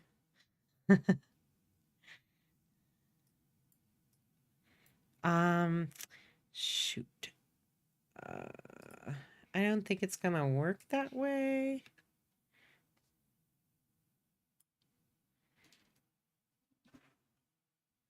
No. Okay. Let's see when I dragged it in here what it will do if I can edit it that way. Dragging it in. Yes. Always hit yes, because all it does is it makes an instance of the thing. Okay, yeah. No, let's not.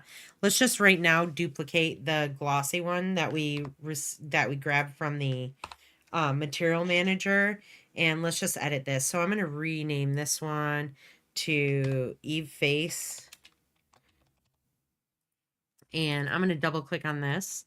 And in the color panel under the texture is we want to load the image of her face. So in fact, at that point, I can just drag that in there. So I'm going to drag it in right there. Is it going to work? Perfect. But that is the wrong one. Okay. Hold on, you guys. Let me delete this one off of Eve and put the appropriate one on her now. There we go. Okay. Now let's go back into this one. And I think let's unselect the reflectance tab here. We need to check on, because there's an alpha channel, right? So because she doesn't have, it's a PNG and there is an alpha channel. Let's add it to, we have to actually load the image into the alpha channel texture here so that it can tell where the alpha channel actually is. So I'm going to drag and drop that as well. Yes, that's fine. So see, it can tell where that alpha channel kind of is, and it'll give transparency behind that. And okay, let's do that. Let's drag this onto Eve's head. We also need to add the glossy texture underneath Eve's head. Normally you wouldn't have to do that. Oh, let's do this. But because we're adding one texture on top of the other and the other one has an alpha channel, we have to. We also now have to update kind of the tag on Eve's head so that the material fits correctly.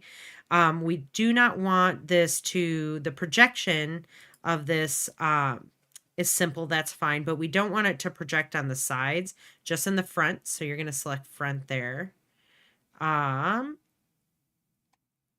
We don't want it to tile, so we have to uncheck the tile here.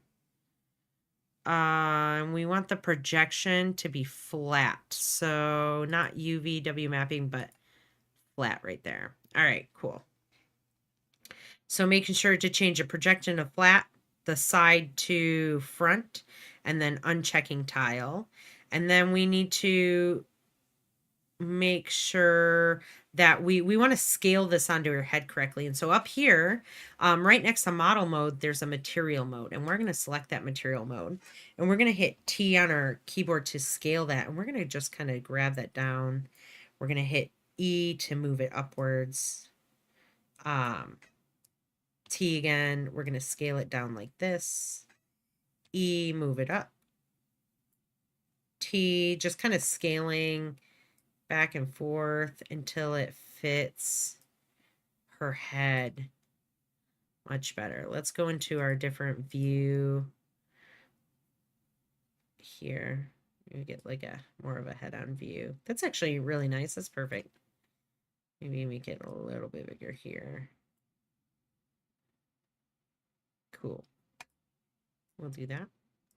So now we have Eve's face on here. Let me see. Sometimes there's a problem where it adds, yes. Okay, so it adds her head to the back. I think that just has to do, let me see. If I hit interactive render region,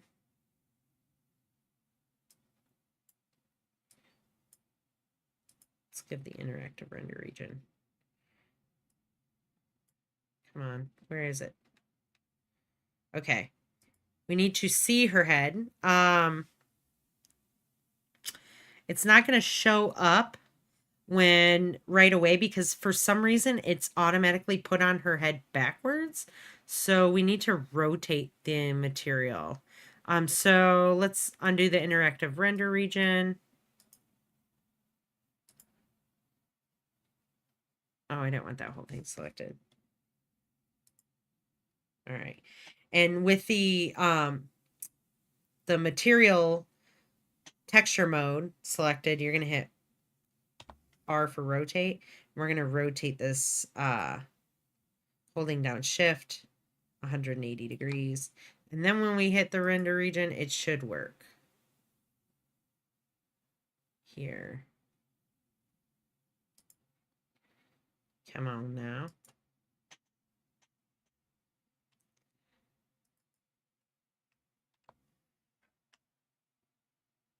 There we go. Nice. Okay. Why does her face kind of look like that? I don't know if you guys are going to have these same issues. I know that if I go to the viewport render,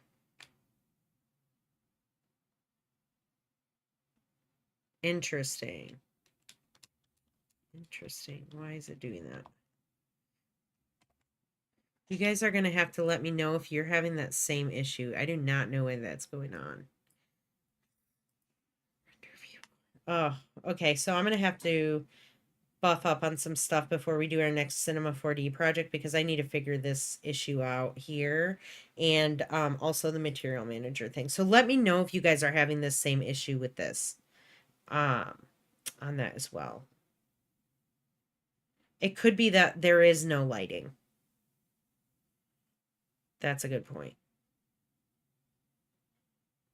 Let me select back into object mode here. Let's add I think how can let me check here real quick.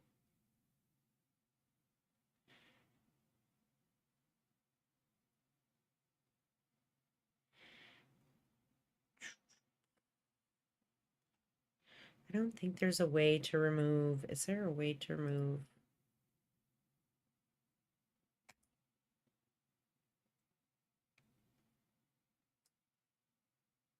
No. Front. And if I do front, it shows up on back.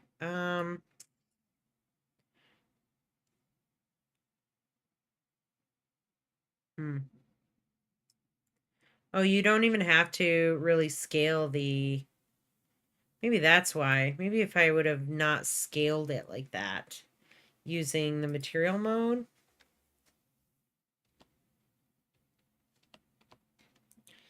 Maybe it wouldn't have had such an issue, but that's okay.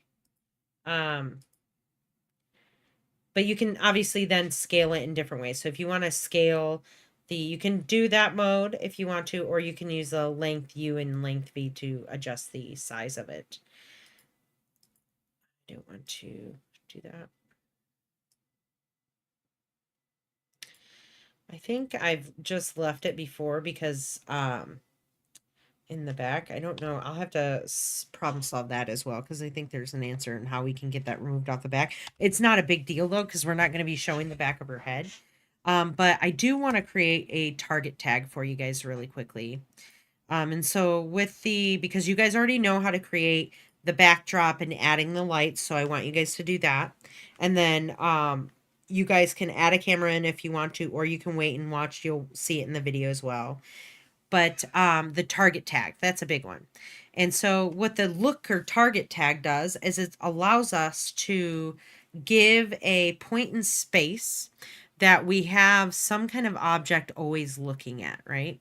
And so we want Eve's head to look at this target in order for it to rotate so we can move her body anywhere, but she's going to be looking at that tag. Now, the tag can be animated in space as well. And so it's going to give her head more of a realistic looking rotation versus us having to manually rotate and change and add like rotation keyframes and stuff like that, which can build up really quickly. It'd just be easier to move the target tag if necessary. And so in order to create a target tag, we are going to create a blank null up here. You're going to click this little button here and create a null. And we're going to rename this to look target. And we want to move this out into space. So we're going to make sure we're in object mode here. And we're going to want to put this out and up in between Eve's face, right? In the middle of her face. So that's kind of where she's looking at. And go back to this view here. Pull out a little bit, move over this way a little bit. I think that's a good distance from her face right now, right about here. And in order to change the way this looks, because right now it's just kind of confusing because it's just an axis, we can change it from a dot to any of these, right? So if I wanted it to be a star, I can add a star in here. And this just gives us a reference point to be able to see something there as like a placeholder. I just increase the size of it by typing this in here. And then the other thing you want to do is you want to make it so it's facing Eve at all time. Right now it's facing the camera. So no matter where I move, it's going to be like looking at me. But I don't want that. I want it to be always looking at Eve. And so I'm just going to go over here and put it in Z space. And once I do that, that shape, right? It's just a blank shape, but it's always facing Eve. So that we can tell, you know, where that might be facing, where we're going to want it to be oriented later on. And now we have to assign it to her head. We have to like link it to her head somehow. And so you are going to want to select her head object here. And you're going to hit Shift-C for search. And we're going to type in target. And you're going to get a couple different targets, but we're not using MoGraph. We're going to be using rigging target. And so we're going to click that, double click it, and it's going to add it to Eve's head here, right? But we need to assign the null to the look target so that we're like, oh, we're telling it what to look at.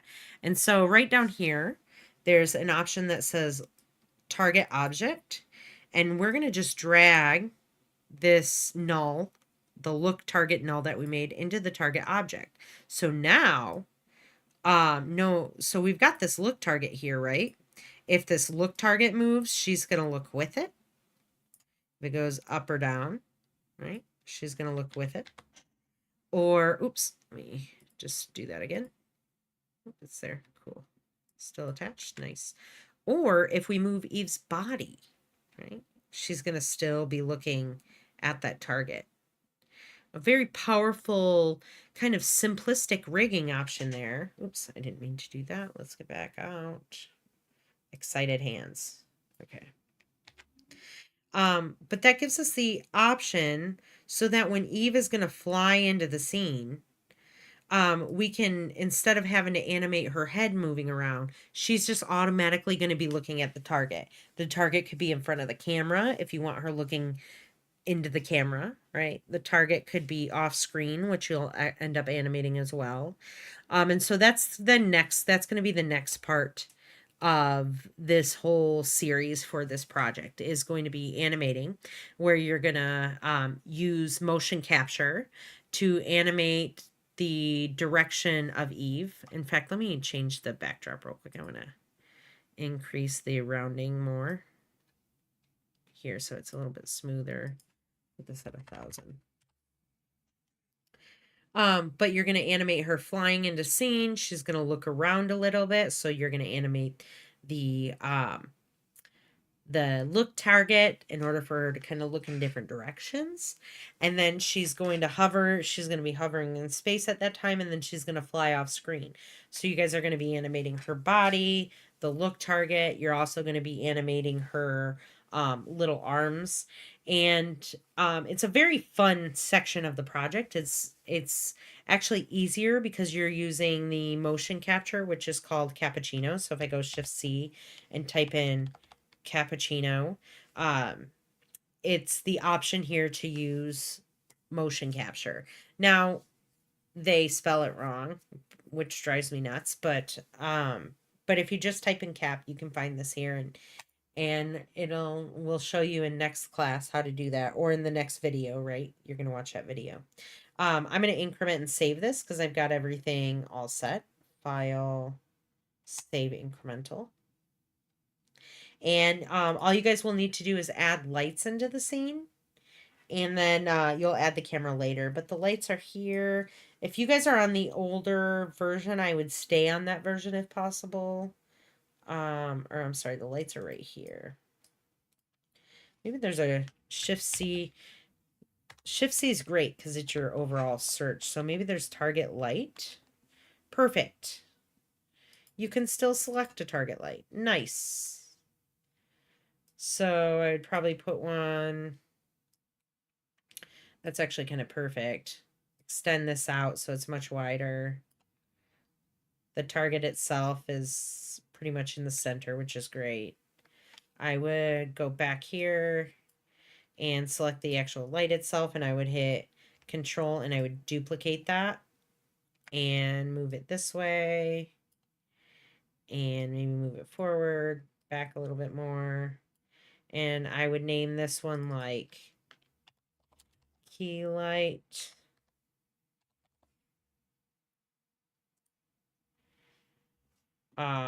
Maybe this one's a fill light. Whichever one's your main light will be key light, and this one will be fill light.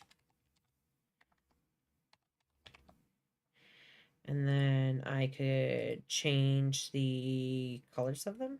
So maybe I want this one to be, the fill light to be kind of purple hue. Maybe I want the key light to be slightly green. Very slightly. If one's going to be very colored, make sure the other one isn't super, too crazy. But it gives you like the highlighting of the thing there. Super cool though. Yeah, so you can add those. So if you do have the update, the target light isn't in here, but all you had to do is just hit Shift C and type in target light, or just target, and then you just click on here and it adds it into there for you. ST, maybe it is in here. No, it's not. Yeah. Okay. So just Shift search and then adding the target lights there. And you can leave the target in the center. The target, the light targets in the center is perfect because she's going to be flying into the center of the screen. And then, let me see if this is going to do it again. Yeah, I'm going to have to figure out why the material is doing that. If you guys have that same issue, let me know right away. But that's the gist of how to model it, and how to model Eve, how to set your scene up, how to add the look target, how to manipulate materials a little bit. I'm sorry that came up. That's an issue right there. I'm just going to have to kind of figure some stuff out a little bit more. Maybe I'll try and post a video tomorrow. I'm really busy tomorrow. And then I'm out of town for the weekend. So that's why I'm having the time in between. That's why that'll be nice, because then on Tuesday when I get back, I might be able to have found answers to why I'm having issues with those things. It'll give me a little bit of time. And then over here.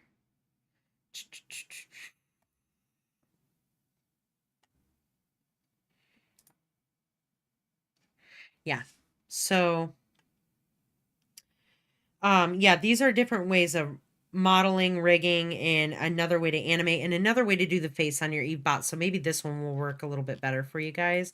But I would definitely watch for sure the animation section. You're going to have that done on your own. And then you guys are going to have this due between the 26th, so next Thursday, and November 2nd. And then if you have questions in between, you can come to me or to Belle, and we will help you guys out with that. I know this is kind of a lot more that you're dealing with inside of Cinema 4D. It's a bigger project inside of Cinema 4D. And so there's kind of more places where things can go wrong.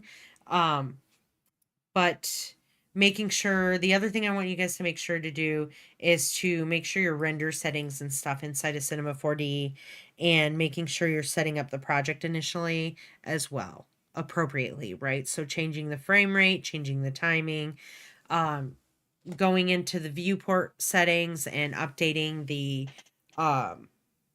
viewport options like I was showing you guys earlier as well. So yeah. Do you guys have any more questions right now? I know it's kind of a lot.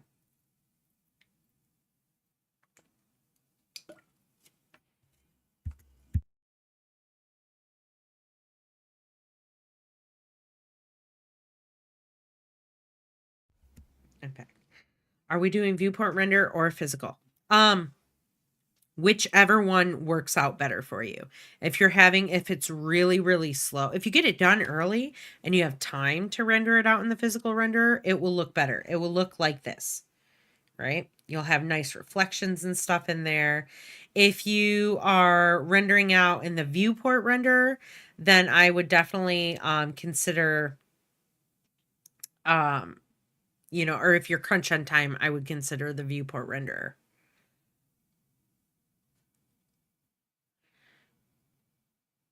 But if you have the time to do it, you'll get a better looking animation and better looking textures and lighting and all that kind of stuff with this. Oh, there was one more thing I wanted to show you guys real quick. Before the scene, I almost forgot. I was just looking at it. Remember when I was talking about the reflections on Eve and how it was like an outdoor scene? We don't want that. We want this scene to be kind of in like a photo studio option. And so what we need to do is we need to create a world with an image on it. Now, the like standard world for Eve is the like that outdoor scene where there was like the tree and all that stuff. It's still on here. But we want to create a different world with a studio setting onto it. And so we are going to, let's find the world object, dome light. I believe that's it. Actually, let me shift C and type in world. Yeah, no, I think it's going to be dome light. Sun and sky rig are a sky. Let me rotate this around real quick. That I don't think is it. This darn, I shouldn't have updated it. I should have updated it after the semester. But this is, I guess, is good. The environment.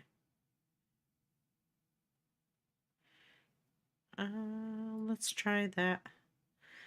Over here, I'm going to type in, again, studio. And then over here, there's like a photo studio option under material. I'm going to drop that onto the environment. Let's see. if that does anything. Let me see if it does anything if I drop in this dome light. Nope, it's definitely not the dome light. I think it would be the environment.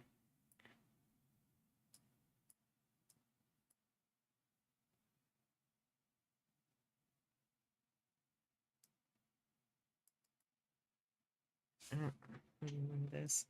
I think it would just be the environment, and you drag this over to the environment here, and it should create like a studio environment off the reflections. If you guys can't figure that out, that's okay. I'm not going to be real picky on that because I'm trying to figure that out right now. Stage? What does the stage do? I guess I need to go in and figure these things out a little bit more, you guys. So don't worry about that, I guess, right now. I'll figure it out and let you guys know. Anyways, I will be conscious of your time. Nakara says, no, not at the moment. Have a good rest of your night. All right, guys, I'm going to let you go so that you guys can enjoy your weekend and kind of get started on the animation portion. Don't worry about the environment thing right now. If I see the trees and the reflection, I'm not going to knock you guys down on points because I have no idea where it's at right now and have to learn these new tools and stuff. So, all right, I hope you guys have a good night. Enjoy the rest of your weekend, get some rest, and I will see you guys later. Bye. Let's save this right now. Bye, guys.